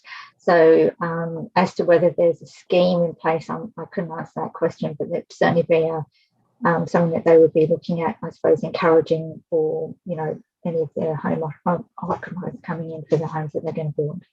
But I wouldn't know if there's this particular scheme in place. Can I suggest that Mr. Jennings look at that, and because it's been shown that if you get those solar panels put on during the building process, you can get bulk buying of those panels and can be a lot cheaper for everybody, and it can all be coordinated. Whereas people who are buying a new house are often stretched to have any money left over to do anything, and solar panels then often are something they aspire to, but they may not get around to for quite some time. The second question was about street lighting. Are we looking to be bringing in any sort of solar street lighting, or are we looking at conventional street lighting? What are the plans for that? Director of City Planning. I'd have to refer that to the Manager of Strategic Planning. Okay, well, can I put that on record as well? Because the manager's here. Sorry, Councillor Gowan. Oh, okay, sorry. Yep. Thank you, Mr. Mayor. So at this stage, it's looking at conventional street lighting is the proposal. Yeah. Well, can I put it on record that we should try and encourage this development to look at more innovative ways of running those street lights, because ordinary street lights, as you know, are very expensive, and running them falls back onto council's pocket. Whereas if we could get a system built in at the beginning, one that is looks after itself, and there are many examples around the world now, solar street lights, then this would be the time to do it. And as the Deputy Mayor said, this estate has the opportunity to be an example to everybody else. And I think if we're going to make it an example, we need to look at those two things in particular if we can. So thank you very much. Thanks, Councillor Calvert. Is there any further discussion? If not, we'll go Councillor Reynolds. Yeah, thanks, Mr. Mayor. I also am going to support this. I think it's a good DCP. Like Councillor Zamprogno and others, I'm glad to see that the roads have been widened. I'd just like to point out that roads of 6 metres are not substandard. They're actually classified as local access roads. And so what the developer has done is done away with the term local access road. And so now they'll be 8 metres. So they weren't substandard before. It's just that the standard has been increased.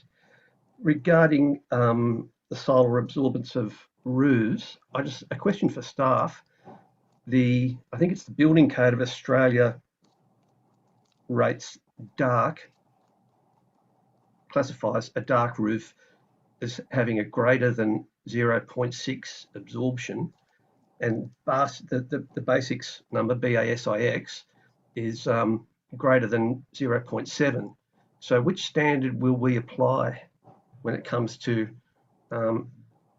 DA approval? Because if it's 0.7, as it says in the DCP, it will still allow, in inverted commas, dark roofs. Whereas if it's in accordance with the BCA, then it won't. So I just ask that question, please. Throw that to the Manager of Strategic Planning. I would just highlight in the DCP that's before councillors tonight. So in the residential design controls, it talks about a control C7, which is basically it requires that all development proposals have to consider the urban heat island effect, and they have to propose suitable measures and that includes permeable surfaces, light coloured roofs. So there's specific reference to light coloured roofs in the actual controls in that regard. Yeah. Okay. So, and is that what's the word? How firm is that? Is it? Well, I mean, all DCPs are a guide to development, but you know, if you know, that's the control, and it basically has to come back to the you know, the overriding principles of the DCP, and that's embedded in the DCP in terms of. Okay. Thank you. Thanks, Mr. Mayor. Thank you, Councillor Ross. Thank you, Mr. Mayor. The first thing I'd like to do is expand upon Councillor Calvert's discussion in regard to powering of the area. It might be a point which Celestino could give consideration to, having, if you like, a local grid within that area, using solar collection and possibly a storage battery facility, which could make the area somewhat self-sufficient and possibly even be able to export beyond its own boundaries. And that's the first comment. The second one is in regard to the water cycle. I was very interested in Mr. Jennings' comments there in reference to the use of recycled water. Now, the reason for that, Mr. Jennings, is as follows. We have a similar situation which is operating at Pitdown now, and I believe the operator of that plant will be the operator of the plant that you're envisaging installing. The typical problem, both at Pitdown and this also applies to the Richmond sewerage plant that Sydney Water run, is that there's a preponderance of recycled water available in the cooler months, but a shortage in the warmer months. And then it becomes a question as which part of the 50% is yours, or which part is somebody else's, or whatever. So I'm just wondering how you intend being able to manage that and being able to offer residents the use of recycled water throughout the calendar year, please. So who's that a question for, Councillor Ross? So you're on mute. Yes, I think that would be a wonderful question if Mr. Jennings is up to it, please. Well, but we have had time for questions to Mr. Jennings. That's all I'm sort of getting at. There was no questions for him, but I'll allow this one question, but then we'll leave it at that, if that's okay, Councillor Ross, if Mr. Jennings is happy to answer. Yeah, so we'll have to take this on notice and I guess refer it to Altogether Group that will operate the facility. That's a question for them. Okay. No further speakers. We'll go right of applied. Councillor Rasmussen. Thank you, Mr. Mayor. Yeah, just a couple of points. I want to pick up on what Councillor Calvert said. If we can encourage Celestino to actually pick up on the solar lights, or LED lights in particular, is my passion. If we could do, now this is pretty much current technology these days.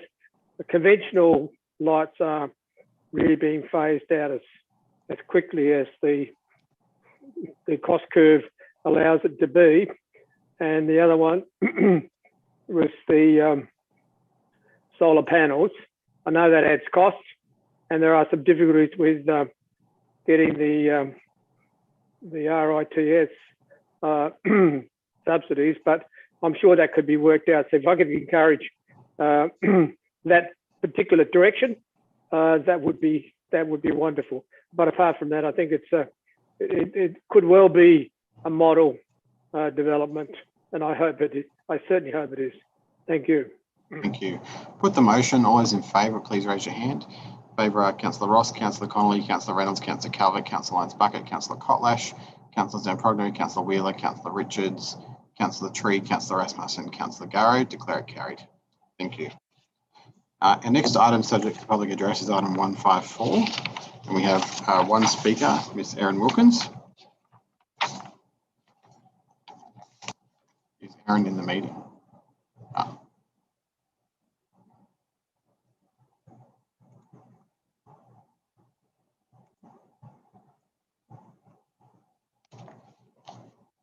If you're there, Erin, we're ready for you now.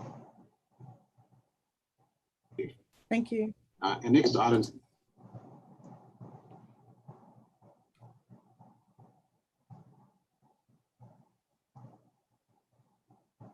Sorry, just whenever you're ready, Erin. All right. Good evening, Mr. Mayor, Council and staff. My name is Erin, and I have a strong connection and continued connection to my direct people. My direct ancestors are from the Hawkesbury, the Burrabong and Waitemad families along the Dryburn and the South Creek waterways. Before I begin, I'd like to pay respects to my ancestors who guide me as I walk on this rich land, and to everybody here online tonight, and to your ancestors also. Tonight I wish to address the Cultural Heritage Study report that was developed by the Hawkesbury Council and the GML Heritage over the past few years. And I'd like to acknowledge Council steps for supporting and setting up this study in place. As I have learnt not too long ago, Hawkesbury is only one of a few councils that has developed such a deep interest and concern for Aboriginal space and place within the LGA. This time is quite timely date, as yesterday we celebrated the International Day of Indigenous Peoples. The theme, leaving no one behind, Indigenous people and the call for our new social contract. I'd like to recommend that the Cultural Heritage Studies go to the public for exhibition and consultation because of the culturally sensitive information shared by many people and groups during the study period. Some of the information, including photographs and locations, have been restricted, and hence only a public version is being released. Hawkesbury, as we all know, has a long and deep heritage, although the primary focus has always been to share and celebrate the colonial history of this place. Tonight, I want to quickly take you on a journey to show the importance and significance of this place that we all call home, especially to the Darug people and to the ancestors before me. The messages, however, I don't think the report truly and entirely displays is our Aboriginal heritage is deeply embedded in the sands and soils, the sandstone escarpments, the ridgelines, and powerfully in the waterways as they wind and cut through this land. Our story starts right at the beginning of time, when the great eel spirit, our creator of landscape, Goringatch and Goringati, surged his way across our landform to create this beautiful landscape we all call home, the Hawkesbury.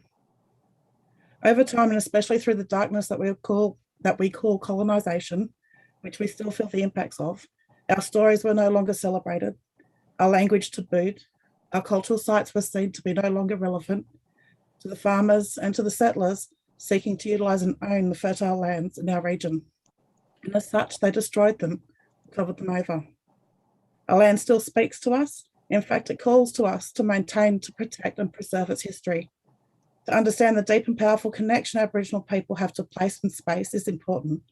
To stand together, both non-Aboriginal people and Aboriginal people, to show strength. The ancestors and elders before us, we forge resilience.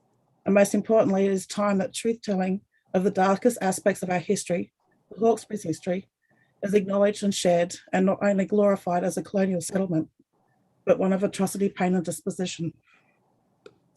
What I would like to mention here, though, is that our history and our country's sacredness is not only defined by the physical sites and locations that are expressed in this report. Our history is intertwined with our landscapes through stories and language that have been passed orally through the generations. These stories are no less part of our cultural heritage or our history, they are pieces that bring it all together. Aboriginal people have a strong spiritual connection to the lands, waterways and skies that cannot be measured against a white policy or understanding. They are the pieces that keep our culture alive, that maintain our connection, and will continue to maintain our people physically and spiritually to walk forevermore on the cultural landscape of the Hawkesbury. My wish for everyone here is to understand, for those that read the report, it is although that there are many sites registered under HAYHIMS, that there are also so many more sites known to us that have never been officially recorded. And as our connection grows, we believe our ancestors are sharing more of their stories with us every day. They show us engravings that we have never seen before, even though we've been to those sites so frequently and regularly with our families, we were just not in a place to receive this information. While we're out bushwalking, pulling us in directions to a platform, ridgeline and rock shelter, and any open space. In wishing this report to go into exhibition, I hope that every person and family that reads it realises their importance and knows that there is a shared obligation to not only learn more of our history, the history of the Hawkesbury, the Darug history, but of a true history of where they live, visit and share. I wish these residents to investigate new areas, possibly reading landscapes to help assess the importance and significance prior to development, to learn the sacredness of our country, our community and our culture, but to more importantly, actually look at our landscape, not just see it, listen and not just hear it. Our culture has never died, it's always been here in the Hawkesbury. And thank you for your time and allow me to address and to speak with you all tonight. Thank you. Are you happy to take questions if councillors have any questions? Yes, of course. Deputy Mayor. Thank you, Mr. Mayor. Thank you, Erin. Thank you. It's always wonderful to hear you speak. And I have to say that this report is one of the most fascinating things I've ever read. It's absolutely extraordinary to read so much, particularly around the geomorphology and things like that. But my question to you is, what would be your ultimate application of this study in terms of what we do in council? And because you've identified how strong your other links are to your heritage around your language and stories, are there any other ways that we could enhance the understanding of this cultural heritage by perhaps in the future doing other sorts of programs or something to go with it? How long have I got to answer that? Well, I think you can have probably as long as you'd like. I think once it comes back into council, I think that every DA or every part of planning needs to be referred to it, not just create this document and leave it and let it sit there and not read it again, not look at it again. Let that document guide you. When it comes to language and stories and things like that, we know that the Thompson Square signage has had a lot of praise with the Darug history at the moment, but taking that and putting in place naming, dual naming, and allowing people, putting more interpretive signage into certain sites to show that the sites are here, that we still have those connections, that they're still important. Not all sites are going to be open, but to have that educational basis for every single person that walks through any part of our landscape is important. Thanks, Erin. Thank you. Okay, Erin was our final speaker. So Councillor Wheeler. I'll move the recommendation in the business paper, Mr. Mayor. Seconded, Councillor Rasmussen. Do you want to discuss, Councillor Wheeler? Thanks, Mr. Mayor, and thanks to Erin for coming to speak. Erin also came to the Heritage Advisory Committee to introduce the study to the committee, and the committee also gave some commentary on it. I'm really pleased to see this document come to council. I'm especially pleased to see us owning a document that makes it clear that the lands of the Darug and Darkinjung peoples were invaded, and contains a clear recognition of the Hawkesbury and Nepean Wars from 1788 to 1816. This is a real part. This document forms a key part of the truth telling that's required for us to achieve real reconciliation and a real capacity to move forward, both as a council area and as a nation with the First Peoples of this country. It's a really fascinating document. If you haven't, if people are watching at home, because clearly this is far better than anything on the telly, and you haven't read this document, do so. It's the geomorphological record is fascinating. The extraordinary story of the formation of the Hawkesbury River and its passage.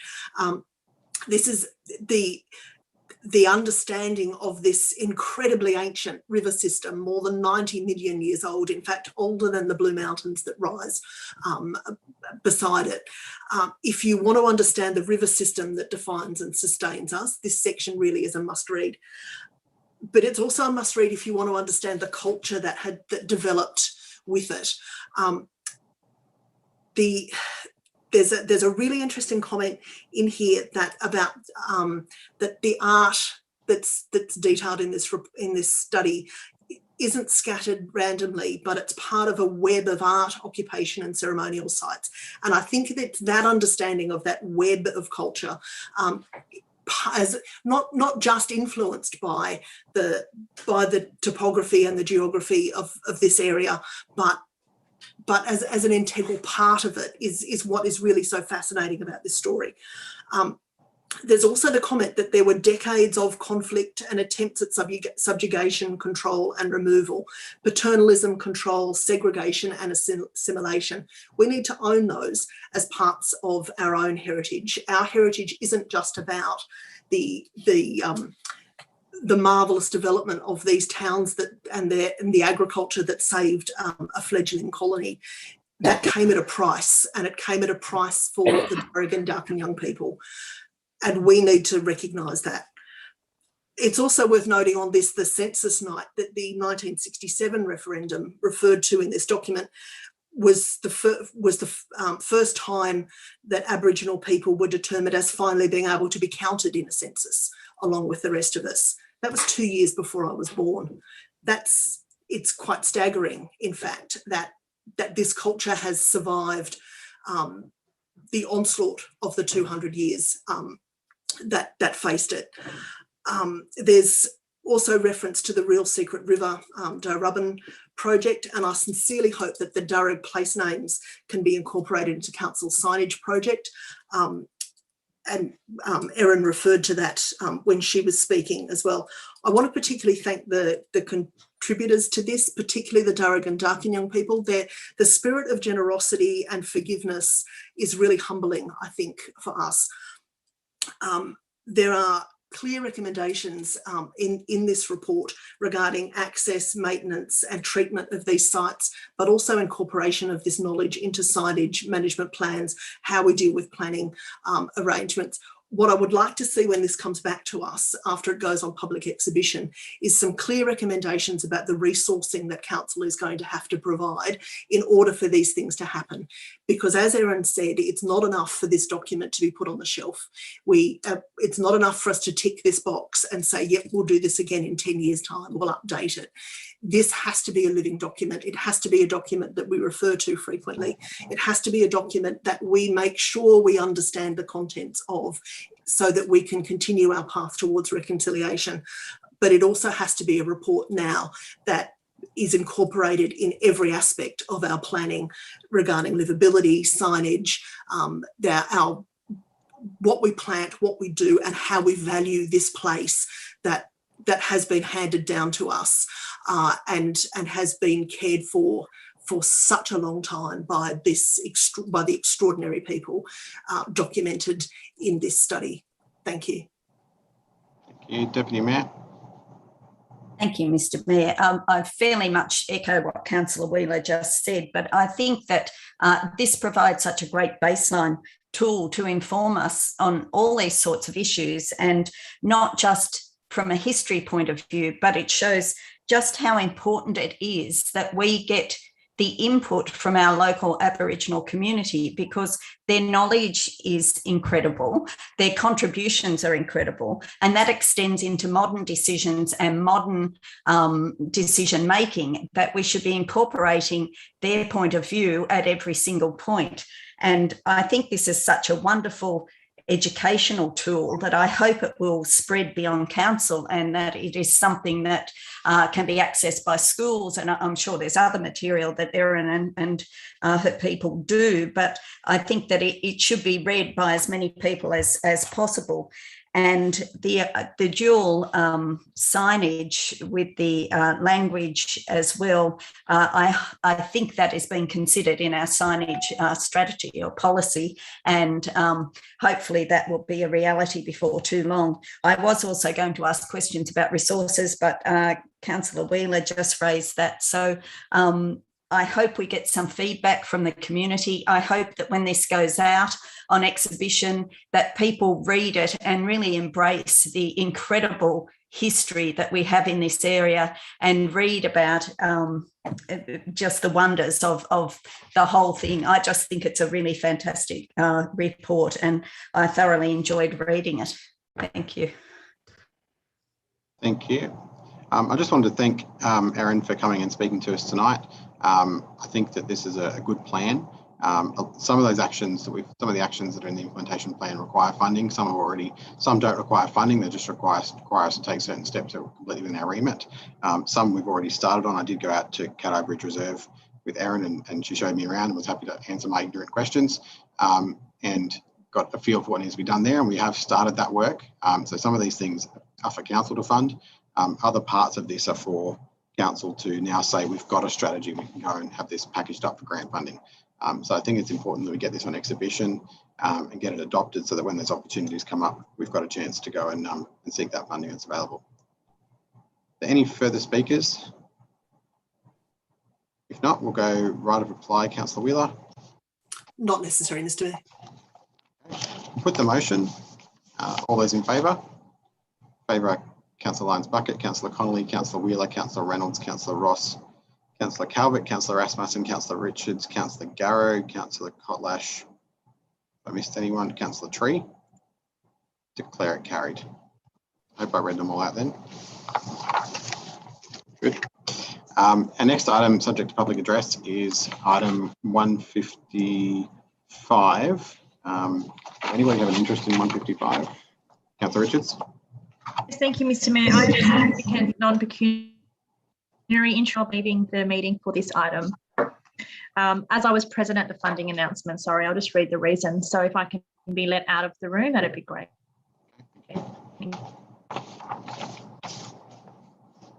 Okay, we've got 4 speakers, 1 in favour and 3 against.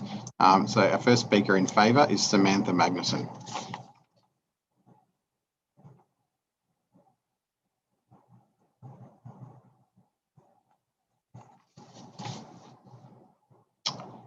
Samantha with us?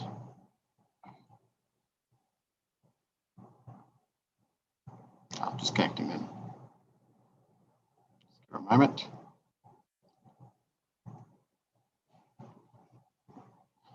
Samantha, ready for you're our first speaker. We're ready for you.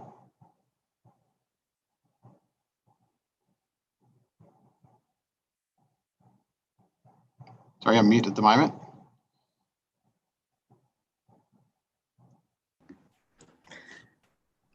Hi, good evening. Can you hear me now? We can, okay. Thank you. Good evening, Mayor, Deputy Mayor and councillors.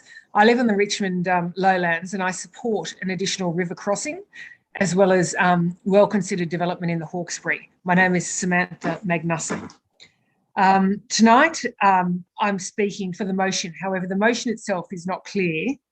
I do not support a submission from council. Sorry, I do support a submission from council into this process.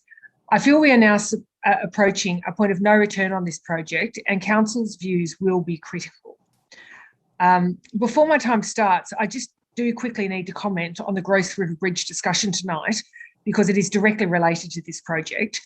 Should the Gross River Bridge not be built, it changes the modelling on the cost-benefit analysis of the second crossing completely. You remove the Gross River Bridge and the whole options analysis goes out the window. If what I hear tonight is correct and that the Red Bank developers are reneging on the deal, the whole transport map needs to be revisited because all the traffic and flood assumptions will be fundamentally wrong. Simplistically, what will you do with the thousands of people in Red Bank with no Gross Vale Bridge? The 2 crossings cannot be separated. If you do, the whole community will suffer terribly from what is going to be a very flawed analysis. So back to the motion tonight. Transport for New South Wales proposed green route is fundamentally flawed. It's the wrong route for our community and it is not a bypass. It's a diversion through residential and community spaces. I urge you to refer to your own Hawkesbury local strategic planning statement for 2040, that adequate infrastructure, and I quote, does not detract from the characteristics valued strongly by the community, including our semi-rural amenity. Our natural environment and heritage must be protected and enhanced, and a healthy lifestyle encouraged and supported by good planning. Tonight, I would like to focus on the Richmond lowlands. I understand other people will talk about other issues. and the direct economic fallout from the green route on the local Hawkesbury economy. Extraordinarily, neither of these areas or impacts have been considered by the cost-benefit analysis by the Transport for New South Wales. Let me be very clear, polo is a business, and the Richmond Lowlands is the home of Australian polo. I, for the record, am not involved in the polo industry, but I recognise its critical contribution to our town. The equine industry contributes over $159 million to the Hawkesbury economy annually, and the Lowlands polo contribution is estimated to be 25% of this figure. The biggest clubs in Australia and the majority of the fields are based here in Richmond. Windsor Polo Club, located on Old Currajong Road, has hosted almost all of Australia's international matches for the past 2 decades and has contributed countless tourism dollars to the area. The green route will pass through the heart of polo. It will mean compulsory acquisition of one of the biggest and most beautiful private properties. By comparison, what is proposed is like building an open pit coal mine on the iconic Coolmore Stud or Elliston in the Hunter Valley. The road will absorb valuable land from Killarney Polo Club and have an unintended impact on New Currajong Road interception on its doorstep. Extraordinarily, there has been no mention of the impact of the local roads in the lowlands, which will see significantly increased traffic. The local roads will no longer be safe for all the grooms and riders that lead their horses between the fields every week, which is an integral part of the weekend tournaments. This is a key safety issue that has not been taken into account. The new traffic ramps will landlock semi-trailers, meaning that all the polo and turf trucks will need to travel into Richmond. This is very important, travel into Richmond through the popular park at Pew's Lagoon, onto Francis Street and past the school to exit the polo fields or Ridges Lane. There will be no left-hand turn onto Currajong Road anymore. We're not talking about 1 or 2 trucks a day. We're talking about multiple journeys every day of horse transported each week. This is another key safety issue which is not being considered. If the green route proceeds, the polo industry and others would simply pack up and leave the Hawkesbury. A major piece of infrastructure with increased traffic flows, heightened travel speeds and noisy intersections is not conducive to horse sports. If you can't breed horses next to a main road, you can't train horses next to a main road, and you can't tie up sport horses next to a main road. I, like many of my neighbours, will choose to leave the area. More broadly, the local economy will be severely impacted if the polo industry is forced out of the Richmond Lowlands. The polo industry supports hundreds of local families, local services and tradies, builders, gardeners, mechanics, caterers, florists, farriers, vets, fencing contractors, irrigation businesses, horse dentists, pubs, hotels, Airbnbs, farriers, horse trainers, horse breeders, the list goes on. The knock-on effect will be far-reaching. Local businesses have said they would expect over 30% of their businesses to dry up if polo was to leave the area, notwithstanding the loss of tourism dollars or the loss of other equine industries in the lowlands, including breeding and the development of sport horses. Just to quickly illustrate how important the industry is to our gross local product, here are some figures. As an example, if 3 equestrian families that border the proposed green route alone were forced to leave due to the acquisition, over 21 full-time people would lose their jobs. That's 1.2 million in local wages from just 3 businesses. 150 horses are housed in the space directly impacted by the green route in the lowlands. With a simple metric of $25 a day to feed a horse, that's over 1.3 million in chaff and hay wiped from the income of local feed stores. That's $150,000 a week lost in work for our local farriers alone. Recent business investment in Richmond can also be directly linked to polo. The freshly purchased Richmond Inn, which was slated for a major makeover, the beautifully restored Richmond Hotel, Wine and Me Boutique, the newly launched homeware stores Casa are all associated to families with equine interests and clients related to the equine industry. Smart, sophisticated investors. We should be capitalising on this, not wiping it out. You, as our elected councillors, need to help us protect this industry and business. This prime agricultural land needs to foster the tourism associated with polo and the equine industry.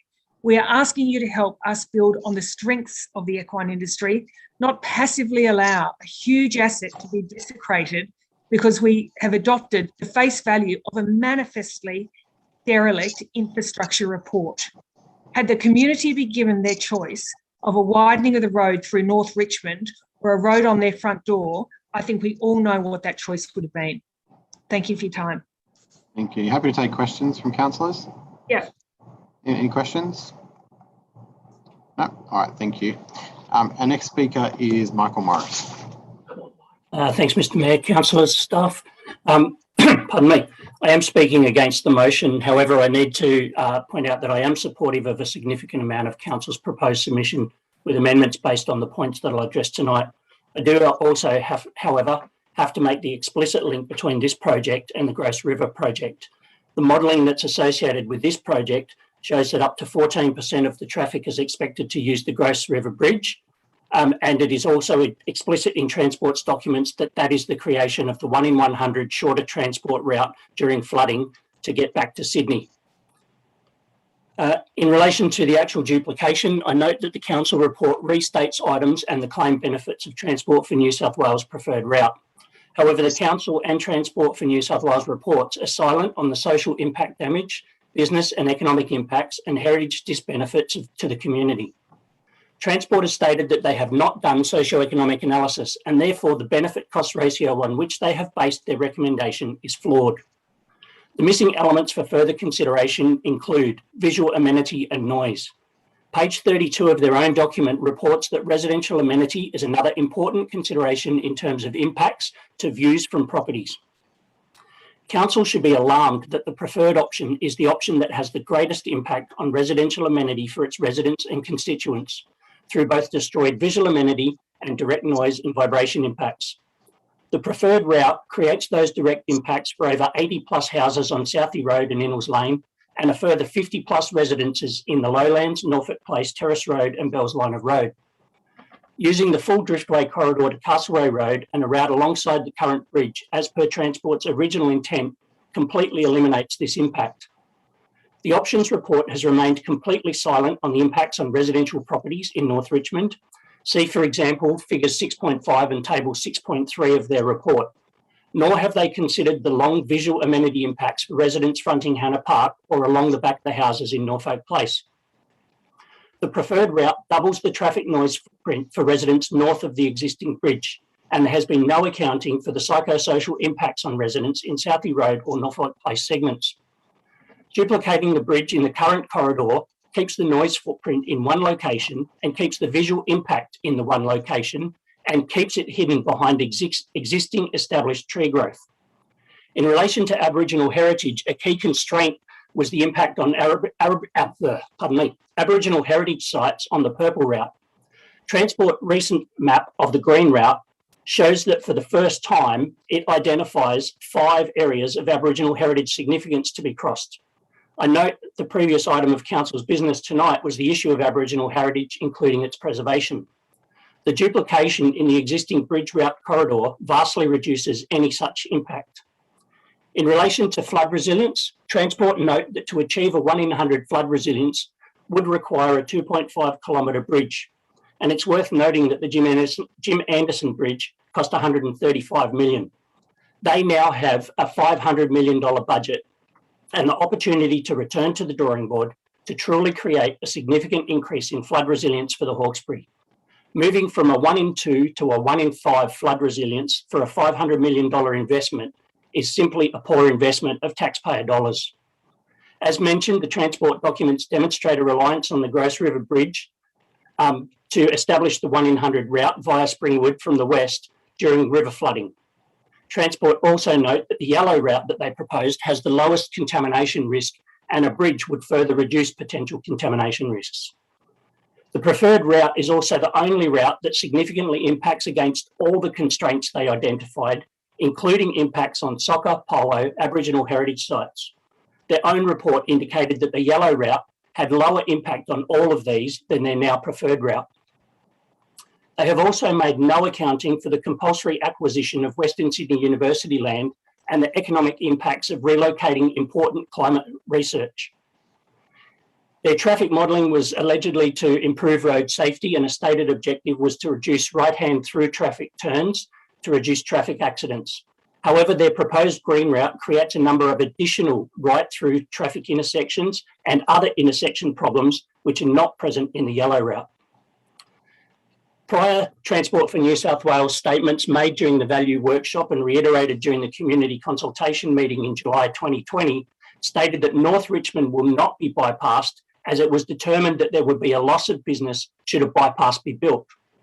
Transport for New South Wales further stated that they were aiming for the hybrid route and the yellow route would be the backup option. Transport cut all public consultation with community representatives following the community group meeting in July 2020, at which point the hybrid yellow route was their preferred option. However, every decision and action that Transport has taken since that date has indicated that the green route has been determined as the route, despite saying in public forum that they were not aware of the increased project funding until the day of the announcement. All public consultation since July 2020 has been directed towards justifying the green route, not addressing community concerns. With $500 million of funding, Transport for New South Wales has an opportunity to redefine the project and avoid the negative impacts of this project on hundreds of your constituents. The Preferred Options Report consists of a selective and reverse-engineered series of statements to support the selection of the green route. The paper is full of statements inconsistent with statements that Transport for New South Wales has made throughout the public consultation in this project. Council's report and its associated recommendations are playing into the hands of Transport for New South Wales, by providing improvement options that tinker at the edges of a preferred route that has devastating social and commercial impacts, rather than directly seeking a solution from Transport for New South Wales that eliminates these impacts to start with. I urge Council to amend its submission and remove suggested improvements for the preferred route, as this is tacit endorsement of Transport's decision. I urge Council to include a demand that, due to the ongoing COVID situation, Transport for New South Wales keeps open the public consultation period until it is possible to conduct full community consultation meetings. I urge Council to make... Just ask you to just wrap up very quickly, because I've got three more points to make, Mr. Mayor. I urge Council to make a recommendation to Transport for New South Wales to return to the scope of this project and seek to eliminate the negative social and economic impacts associated with the stated preferred option, all of which were minimised by their hybrid and yellow route previous options. I urge Council to seek transparency from Transport for New South Wales and seek public access to the full traffic modelling, socio-economic analysis and the full benefit cost ratio reports. And my last point is that I fully support Council in seeking a solution that significantly improves the flood resilience and supply chain maintenance west of the river during flood events. Thank you. Thank you, Mr. Morris. Happy to take questions if there's any. Yes. Are there any questions, councillors? All right, thank you. Our next speaker is Daniel Nutman. Cool. Hello, everyone. First, I'd like to thank the council for the opportunity to speak tonight. I'm speaking against the item, but to make things clear, I'm not against council submitting a draft response to Transport of New South Wales regarding the preferred route. I simply believe the current draft is only halfway there, and proceeding without amendments and additions will be a missed opportunity. Before I get stuck into these exact amendments and additions, I want to give you a brief background of myself so that the council has a little context and can understand my perspective. After recently moving back to the Hawkesbury, having spent all my 20s in the city, I've realised how special this place is. The space, the scenery, the lifestyle.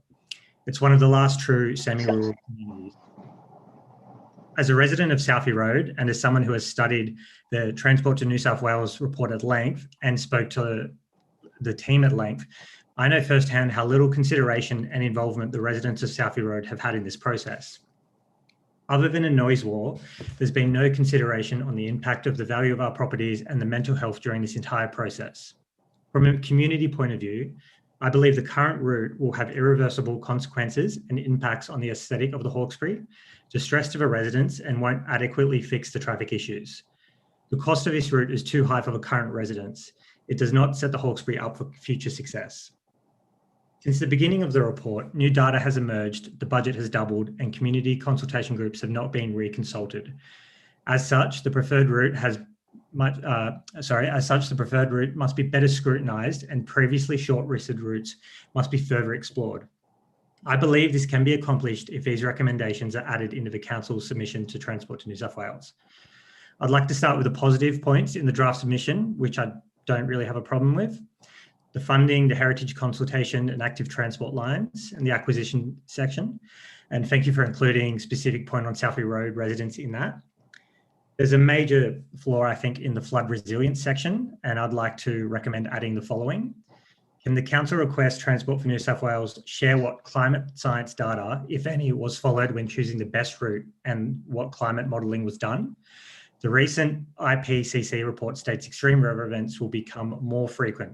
Does this data have the potential to change a 1 in 10 flood resilient bridge to a 1 in 5? Has climate change been considered at all in this report? Second, the timing section. I'd recommend that we push for Transport for New South Wales not to proceed to the next step until further community sessions take place. Transport have stated that there are no hard deadlines internally, so I think the community will appreciate the chance to speak to these reps face to face. There are many members which are not capable of electronic and Zoom sessions, and many missed out last time because of COVID. In the strategic context section, I'd recommend adding the following. To ensure we don't end up with a spaghetti junction in the future, what other major pieces of infrastructure are being modelled and proposed post 2046? Is this preferred route simply stage 2 of a much larger project? And has the preferred route been selected upon future developments that aren't yet public knowledge? I agree with the Council in that we don't want a quick fix and we need to make the most of this opportunity. Now on to perhaps what I believe is the biggest issue of the current Council draft. In its current state, the draft misses the opportunity to ask Transport for New South Wales additional questions about the routes which presented better than the green, yet have not been pursued. By not requesting further information about previously shortlisted routes, we're blindly following Transport for New South Wales into what their recommendation is. This issue could be addressed by simply adding in a section along the lines of further information regarding alternate routes. Personally, I would like this section to contain questions regarding the yellow route. The yellow route impacts less residents. The green route has 5 property acquisitions. The yellow route has 1. The yellow route has less noise impact and less visual amenity impact on residents. The yellow route was originally under the $250 million budget, so presumably we now have additional money to perfect the route, fund separate infrastructure projects in the area, or even upgrade town centres of Richmond and North Richmond. Now, from what I've heard, the main reason why the yellow route was not chosen was because the community working group wanted a proper bypass. At the time, this was all true, but the community group voiced that preference before any route was preferred and have not been asked if their position on passing the town centre still stands. There's been no reconsultation. If Transport really values the opinions of his community groups and businesses, the dialogue should be ongoing. In bypassing North Richmond, which is a transient town, the green route takes much business away from local businesses. This was stated by Transport for New South Wales. Judging by the detailed map on the preferred route, any traffic along Bellsliner Road have no need to go to the shops at North Richmond. They are funneled into the new bypass and have to take an off-ramp to get there. Based on that information, I believe the Council has the right to request the following. A drawing blueprint of the yellow route, which has the same quality and detail of the newly released preferred route blueprint. Transport New South Wales re-engages community groups and businesses which make up North Richmond and Richmond to ensure they know the impact on their businesses if this route goes ahead. And now that the budget has doubled, a further consultation period and analysis between the green and yellow routes. So to conclude, I believe under the flood resilience, we need to know what climate science data they've used and if they've used any. In the strategic context, we need to know if this is actually part of a bigger picture. You know, how does this preferred route work in conjunction with infrastructure being planned post 2046? There's no way they wouldn't have that knowledge. And of course, suggestions, improvements, clarification, timing and process section. There shouldn't be any movement on the process until face-to-face meetings can happen again, safely, of course. Just let you know, Daniel, sorry, your 5 minutes is again relatively expired, so if you can wrap up shortly. Yeah, yep. And then just finally, again, just reiterating that final point about the yellow route. I believe it's a current missed opportunity, and if we proceed without properly informing the businesses and the community groups about their decision and the impact that can have on their business and the whole town, that would be it would be devastating. So I think that conversation needs to be reopened, and that needs to not happen again, but it needs to kick off, because at the moment, a lot of people are on a lot of different pages. Thank you. Thank you. Happy to take questions if councillors have any. Yeah. Yeah, I've got one question just on your point about we should be requesting further information about the yellow route. What kind of information do you think is missing about the yellow route?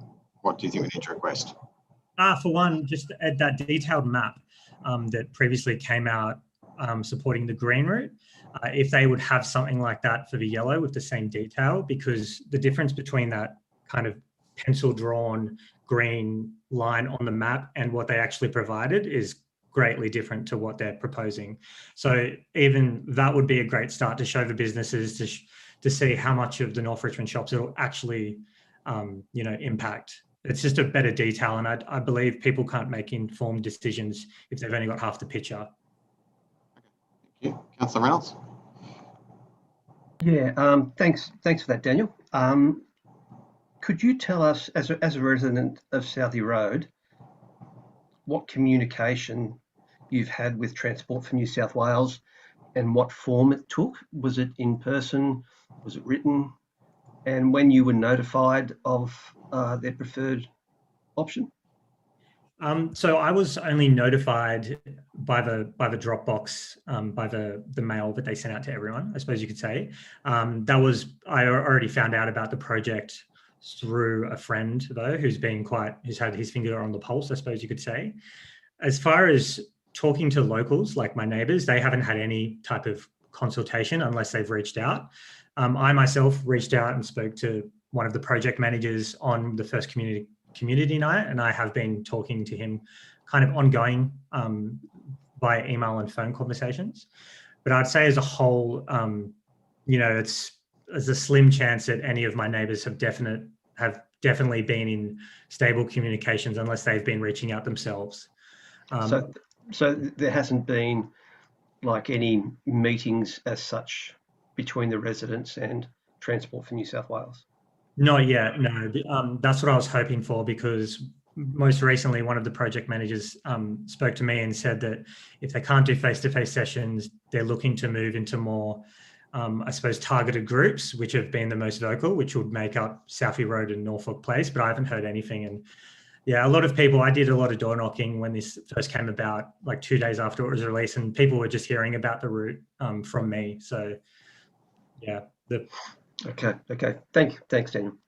Thank you. And then our final speaker is Matthew Parks. Thank you. Good evening, Mayor Connolly, councillors and council staff. My name's Matthew Parks. My partner and I, like Daniel, we live in Southie Road. We've been there for about 8 years, and we're one of the 64 properties that are directly affected by the Transport for New South Wales preferred option green route. Many of the residents of Southie Road have lived there for many decades, and through our discussions are actually unaware of the project.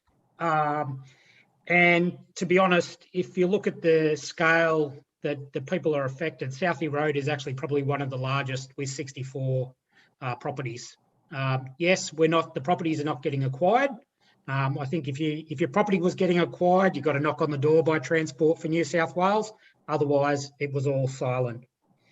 As Daniel said, we've had no consultation with Transport New South Wales. Went to the community session up at North Richmond Community Centre. And in our discussions with other residents, as we've done, we've dropped flyers off. We're the ones informing the community of what's happening, and the people are affected. So again, we've had very limited to nil contact from Transport New South Wales.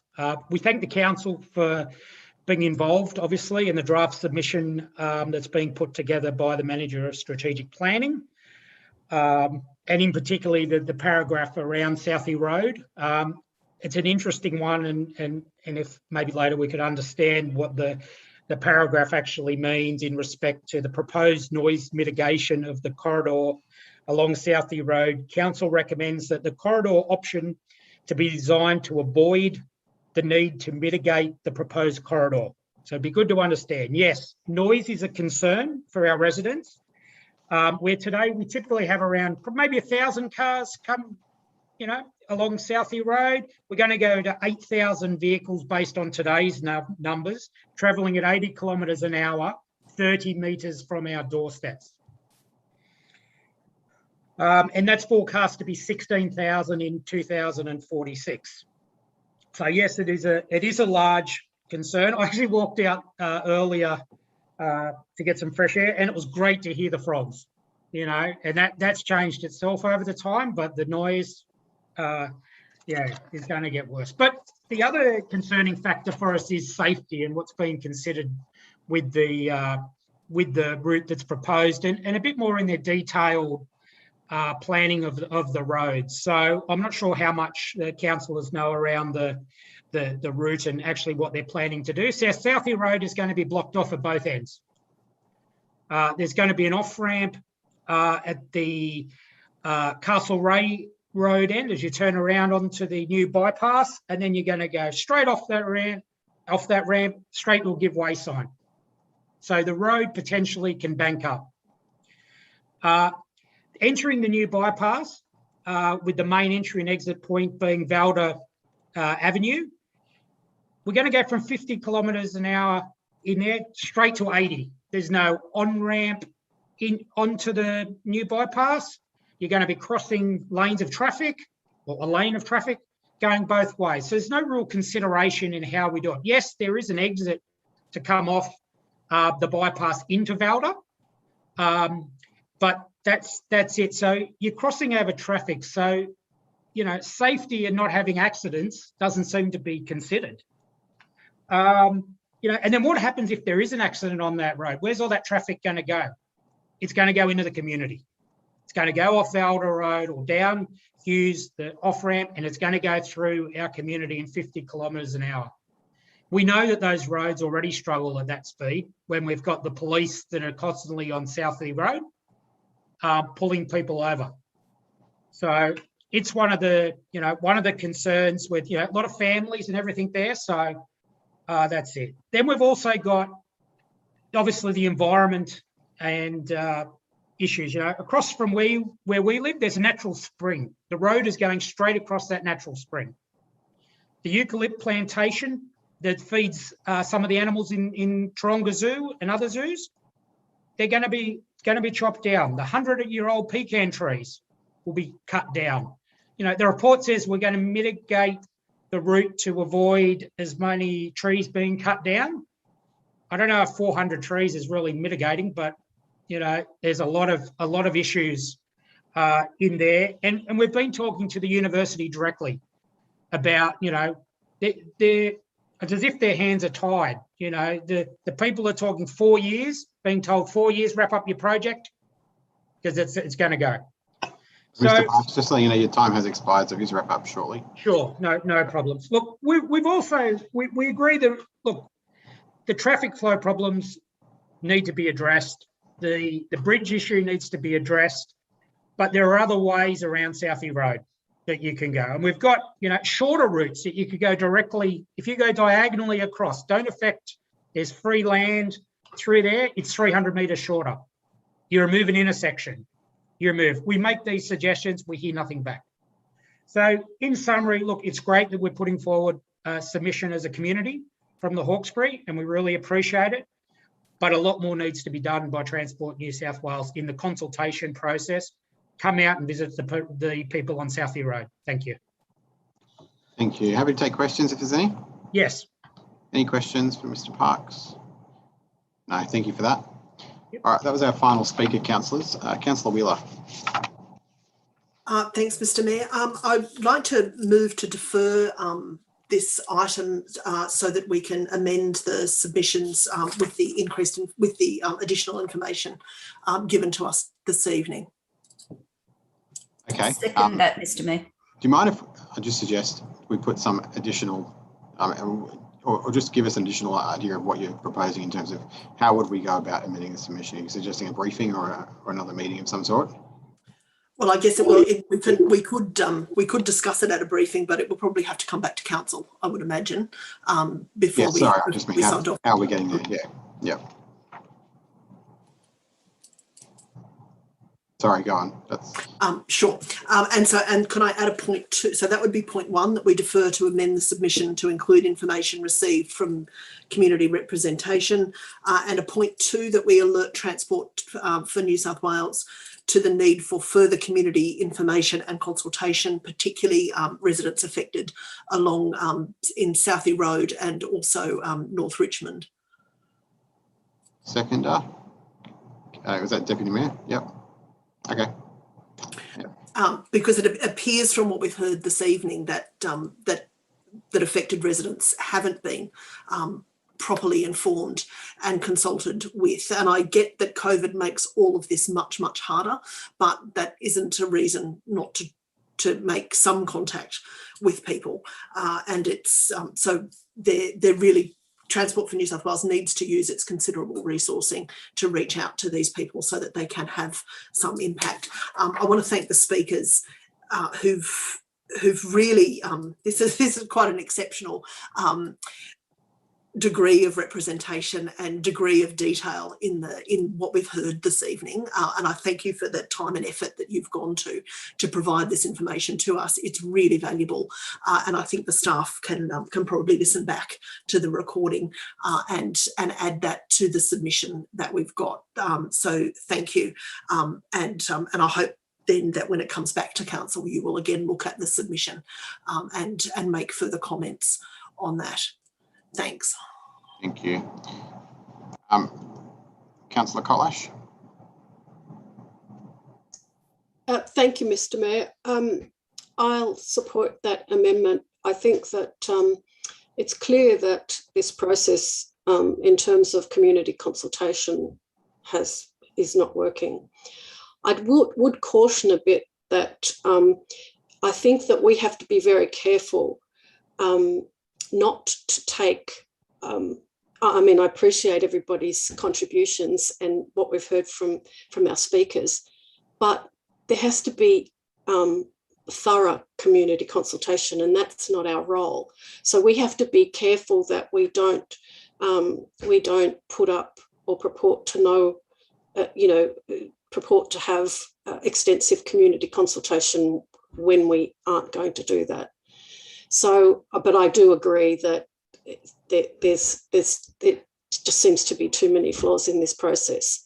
So just whilst we're the council and we do represent our community, I think we can only urge the state government to do the proper consultation and to do the proper investigations, as Mr. Nutman said about the science around climate change and flooding, and there are a lot of issues. I absolutely, I support this, but I won't have too many opinions yet until I see, the comprehensive community consultation.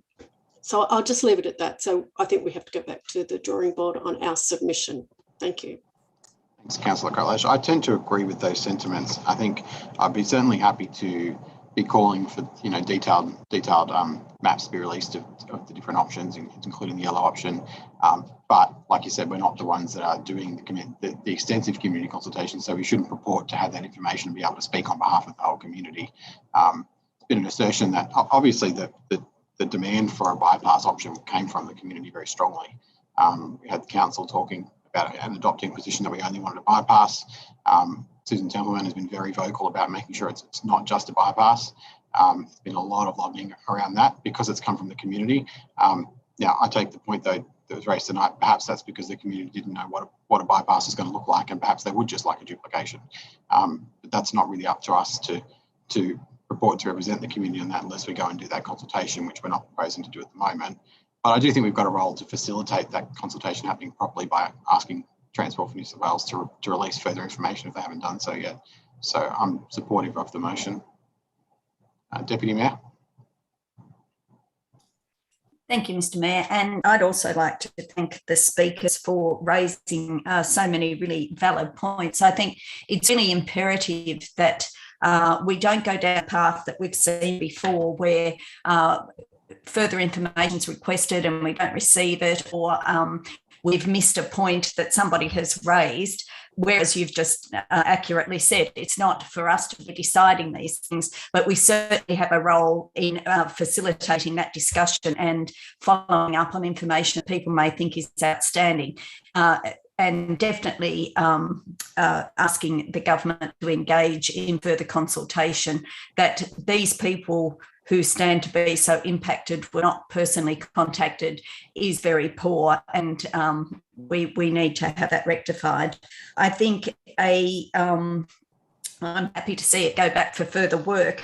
A point I was going to raise, regardless of the existing submission, is that I think in line with looking strategically forward with regard to the transport solutions, we also have to be looking in conjunction with the various state planning documents, the Greater Sydney Commission and the Western District Plan, and the projections for future growth. Very important to be incorporated, because we've got to look at the whole picture of how this infrastructure is being delivered. So that was something else I think that we should be requesting. I think sometimes, from having been on the community reference group, sometimes it's very just looking at the single project, which of course is what those people do. But we need to ensure the whole picture is looked at for this area. So I fully support this going back for further work. I think in terms of the bypass situation, I think I'm not sure that people know exactly what defines bypass. Is a bypass just something that literally goes around a main street, or does it actually go past an entire town? So I think that's where the confusion has arisen around that. And I think that also needs revisiting. And I believe there's further consultation that Transport for New South Wales are doing with the various groups as well. So I think this fits in line with that, and I'll look forward to whatever comes up next for more consultation. Thanks. Yeah. Councillor Reynolds. Yes, thank you. I support the motion before us. I think we really have a big issue, as Ms. Magnuson raised, and I think Mr. Morris, that if the Navua Bridge is not locked in, if there is a chance that it won't be built, then all the modelling and all the planning for this project is in the toilet. As pointed out, 14% of the traffic, up to 14% of the traffic, according to Transport for New South Wales, will use the Gross River Bridge. If that bridge isn't there, that traffic will be funneled into the Gross Vale Road, Bells-Line Road intersection. And so everything is just straight out the window. So I think we need to get Transport for New South Wales to talk to Redbank. I mean, admittedly, we're going back to a prior item here, but we need to get them to lock that in. Otherwise, the mitigation for flooding and evacuation routes, that's gone. And as I say, their traffic modelling is gone. We need to get that locked in. The fact that the residents of Southie Road haven't been consulted in a proper fashion is absolutely appalling. I asked councillors to have a look at the preferred options report on pages 92, 93 and 94. They're absolutely heartbreaking. To know that there's people there, some people who have basically lived there all their lives and have been looking out on farmlands, mountains, sunsets, etc., and believing that they're protected because it's university land, are all of a sudden going to be faced with a dirt bank, some kind of glass thing, and trucks, and they haven't been told. It's just, as I said, it's appalling. And we know from experience that when the RTA, RMS / Transport for New South Wales come out with a preferred options report, a preferred option, it's never been changed. It might be massaged, it might be sanded off here and there with a bit of spit and polish in another place, but the location has never been changed. So we really have to represent our community and go into bat for them on this issue. It's there are other options, especially when it comes to Southie Road. I know the university offered to have the route through their land in another location to take it away from Southie Road. For some reason or other, that wasn't taken up. As one of the speakers pointed out, there is a more direct route which makes it shorter. It takes away with one intersection. Why they wouldn't choose that, we don't know. These are the things that we need to investigate, and we need to get solid answers from Transport for New South Wales. As I say, this Southie Road, look at those images and imagine you haven't been told, and then all of a sudden it's presented to you basically as a fait accompli. It's disgraceful, and we really need to go into bat here. Thank you. Thank you. Councillor Calvert. Thank you, Mr. Mayor. I just wanted to point out that I think from what I saw on Facebook and a few other places tonight and yesterday, some people were under the impression that this item was there to endorse the green route. And if you happen to read the recommendation quickly, you might think that that's what it says, but it doesn't say that at all. It says that we endorse Council's draft submission to Transport New South Wales. So what we've got here is a submission from Council, written well by our staff, I think, which analyses the report that's been put out by Transport for New South Wales.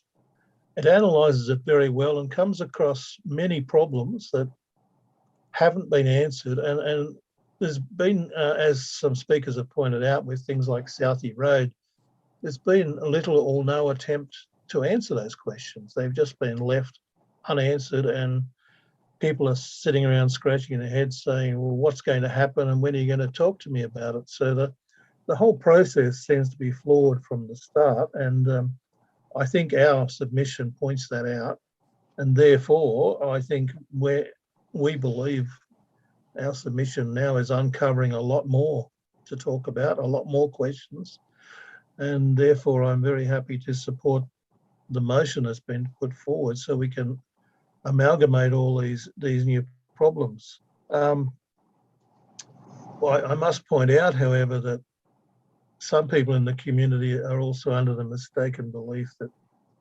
Council is building this bridge. I've received a couple of emails over the last few weeks saying, why are you building this bridge following the green route? And obviously there is a bit of misunderstanding out in the community about who actually is building this bridge and what Council's role is. Our role, of course, I believe, is to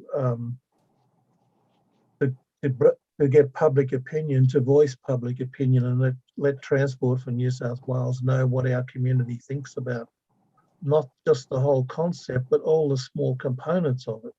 And some of the components that, to me, have not been answered. It's firstly that proposed intersection at the eastern side of the new bridge, or the eastern side of the old bridge, actually.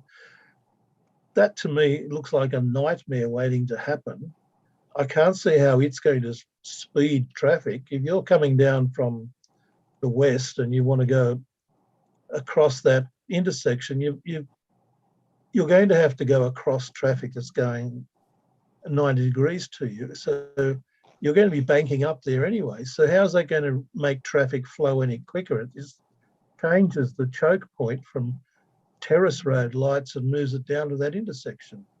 And that hasn't been answered. And the other question I've been asking is, up at the other end of this so-called bypass, where it hits Bells Liner Road on the western end, just near the sewage treatment plant, there's going to be a lot of problems there. If you want to come down the hill and go to North Richmond Shops, which way are you going to go? Are you going to make a right-hand turn across several lanes of traffic? Do you go down to Terrace Road and turn right there?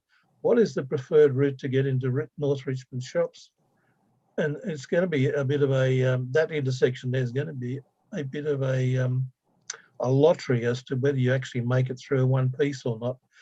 So yes, there's a lot of questions that have been raised by people tonight, and also I'm getting a lot of questions by email and other sources, and I'm sure we all are. So yes, I'm very keen for us to spend more time talking about this, because it's at the moment, we all want a second crossing, but what's here at the moment appears to be half-baked, needs a lot more talk, a lot more work. So I'm very happy to support this motion. Thank you. Being no further speakers, we'll go right of reply. Councillor Wheeler. Thanks, Mr. Mayor. Before I proceed to right of reply, could I just ask if there is a due date for this submission? And if that's the case, can I include a point 3 that we ask for an extension to allow us?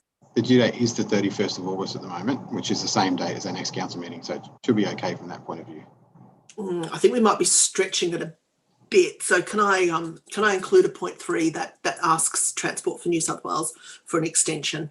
The most they can say is no. And given that we're a major stakeholder, that would be churlish, I would think. Should we ask for an extension, or should we tell them we're giving them the submission in the week beginning the 30th of August and to expect it?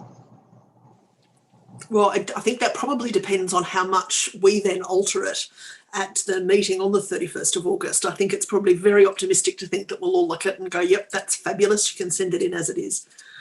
Okay. So, you may be more optimistic than I am. Maybe then. Well, I think so. So point 3 is that council right to Transport for New South Wales to request an extension to the community consultation period. Yes, please. Yep. Seconder, happy with that, Deputy Mayor? Yep, okay. All right, we'll go right of reply. Thanks, Mr. Mayor. And I thank the other councillors for speaking in support of this motion. I think it's very clear that that we need to push for the best possible outcome here. It's not just, and that best possible has to include a consideration of the economic impacts on key industry, and it also has to include the impact on the residents who actually are not going to benefit from this road at all. The residents on Southie Road, this isn't going to improve their travelling times. It isn't going to improve the traffic for them. It's just going to come at an enormous detriment to them. And Councillor Reynolds is right. If you look at what's going to happen to Southie Road in the options report, it is devastating.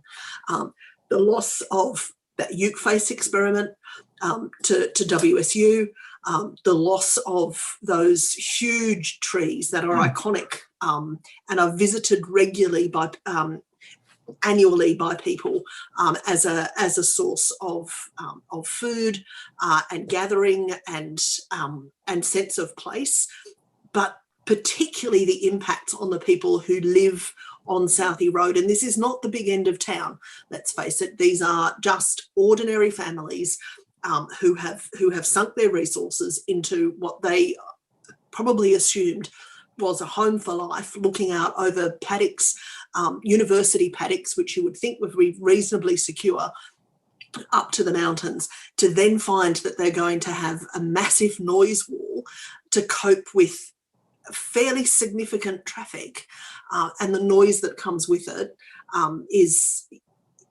that's really hard for them to swallow, I think. When they get nothing out of this, it's all pain and no gain for them. The fact that they haven't had someone physically come and speak to them about the impacts of this individually, I think shows that this end of this project has probably been rushed, and I think we need to urge Transport for New South Wales to slow down and consult properly. This isn't going to be built next week. There is no need for them to be railroading this past that segment of the community particularly, and I think we also heard that there are serious concerns for the community around Hannah Park and Norfolk Place in North Richmond as well. So I think what we need to be communicating loud and clear to Transport for New South Wales is that we want a better outcome from this, and that there is a whole lot of additional stuff that needs to be taken into consideration. The goalposts for this project moved very significantly overnight, and I don't know that the information that was used to bring us to this point necessarily followed those goalposts moving, and that's I think what we need to get across to Transport for New South Wales. So hopefully this additional time will allow us to do that. Thanks. Thank you. Put the motion, just wait for it to come down off the screen. So put the motion. All those in favour, please raise your hand. In favour are Councillor Wheeler, Councillor Calvert, Councillor Connolly, Councillor Reynolds, Councillor Lyons-Bucket, Councillor Kotlash, Councillor Ross, Councillor Zamprogno, Councillor Garrow, Councillor Rasmussen, Councillor Tree. Councillor Richards was absent from the vote. Declare it carried. Okay, thank you everyone. That was our last item subject to public address. So put the items on block. I'll just read my interest in item 156. So I've got a less than significant non-pecuniary interest in item 156, being that I'm a member of the Hawkesbury City Chamber of Commerce, which is one of the applicants for funding. I was not aware of the application, will not personally benefit from its success or failure, and I'm a general member and not on the executive. So that's my reason for no further action. Someone want to move the items on block? Move Deputy Mayor, seconded Councillor Wheeler. All those in favour? Declare it, do we have to read those out? Can't remember. No? All right, declare it carried. Next item is 158, the Heritage Committee minutes. Councillor Wheeler. Thanks, Mr Mayor. I'll move the recommendation in the business paper. Second, Mr Mayor. Second, Deputy Mayor. So the Heritage Advisory Committee continues to power along, despite having a bit of a slow patch while we adjusted to the new committee structure. I think the committee will be, I'm not sure how we all feel about the council election being pushed back to December, but I think the Heritage Advisory Committee will probably be pleased because it will mean that they'll be able to finish off some more of the work that we've still got going. This was a lengthy meeting with a massive business paper, more than 700 pages in the business paper. This is a committee that gets through a lot of business. Key things to note, the Aboriginal Cultural Heritage Study, which we've now put on public exhibition. The draft 3-year heritage study. It's unusual for, a heritage committee to be endorsing a second study, given that this committee has now had 2 extensions to its lifespan. It's now looking, it settled on the heritage strategy for 2017 to 2021, and now has settled on the next one as well. Particularly pleased to see the appointment of a heritage officer.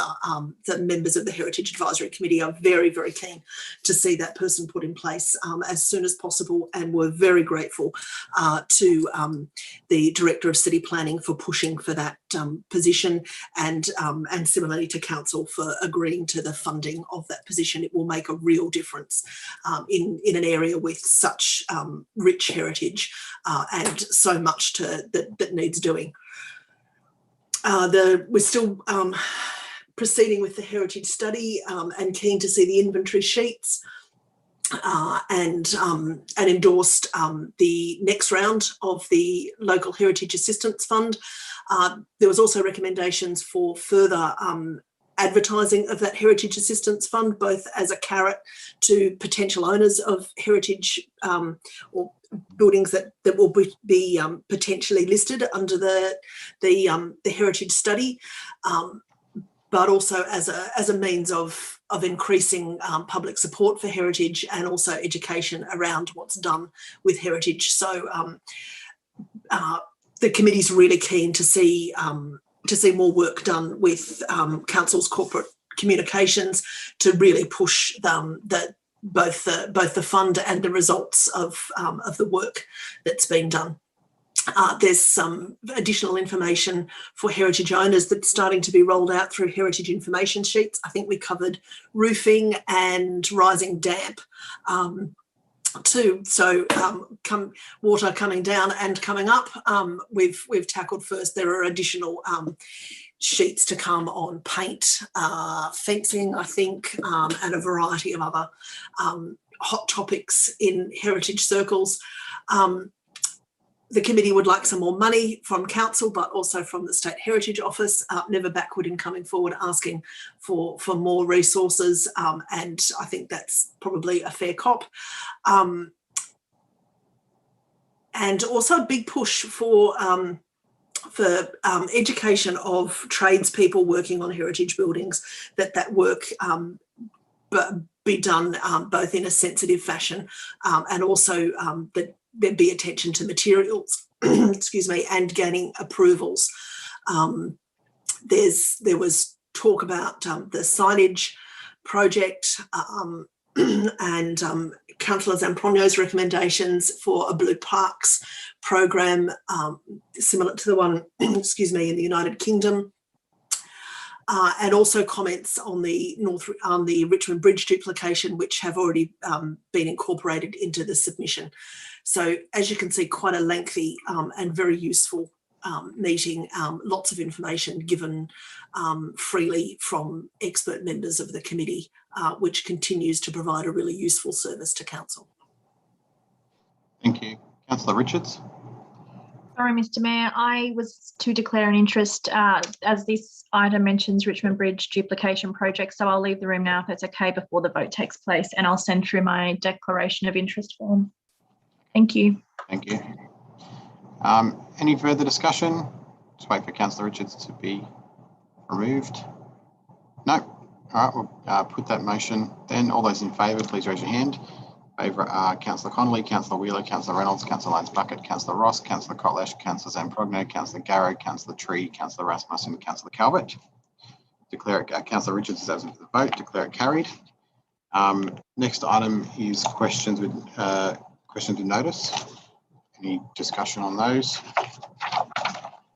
Councillor Wheeler? No, just over there. Sorry, an old. All right, there's no questions on those answers. If we someone want to move, we go into confidential for item 161. Moved Councillor Gary, seconded Councillor Zamprogno. All those in favour, declare it carried, and we'll wait till we go into confidential.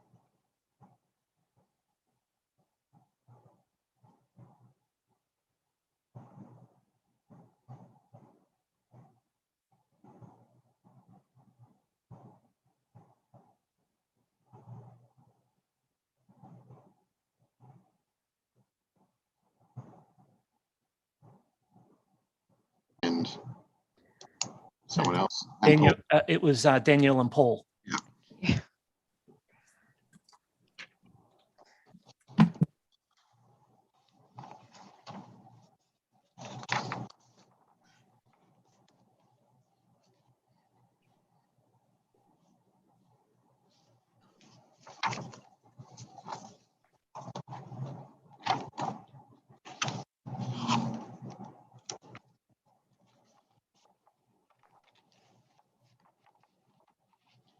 Okay, I'll just ask the General Manager to advise on the resolutions from closed session. Thank you, Mr. Mayor. In regards to item 161 regarding lease to the Minister for Police and Emergency Services, Fire and Rescue New South Wales, unformed road reserve adjoining 43 March Street, Richmond, whilst in closed session, the Council resolved on the motion of Councillor Wheeler, seconded by Councillor Rasmussen, that 1. Council proceed to publicly exhibit the proposed deed of lease with the Minister for Police and Emergency Services, Fire and Rescue New South Wales, for the road reserve adjoining 43 March Street, Richmond, as outlined in the report in accordance with section 154 of the Roads Act 1993. Point 2, at the expiration of the public exhibition period outlined in part 1, the following action be taken. A, should any submissions be received regarding the proposed agreement to the Minister for Police and Emergency Services, Fire and Rescue New South Wales, a further report be submitted to Council. Or B, should no submissions be received, 1, Council agree to enter into a deed of lease with the Minister for Police and Emergency Services, Fire and Rescue New South Wales, in regard to the unformed road adjoining 43 March Street, Richmond, as outlined in this report. 2, authority be given for the deed of lease and any other documentation in association with the matter to be executed under the seal of Council. 3, details of Council's resolution to be conveyed to the proposed lessee, together with the advice that Council is not and will not be bound by the terms of the resolution until such time as the appropriate legal documentation put to such resolution into effect has been agreed to and executed by all parties. The vote was moved, Councillor Wheeler, seconded Councillor Rasmussen, and those in favour were Councillor Connolly, Councillor Lyons-Bucket, Councillor Calvert, Councillor Garrow, Councillor Kotlash, Councillor Reynolds, Councillor Richards, Councillors Ross, Tree and Sempronio. Thank you, Mr Mayor. Thank you. There being no further items of business, we'll declare the meeting closed at 9:35.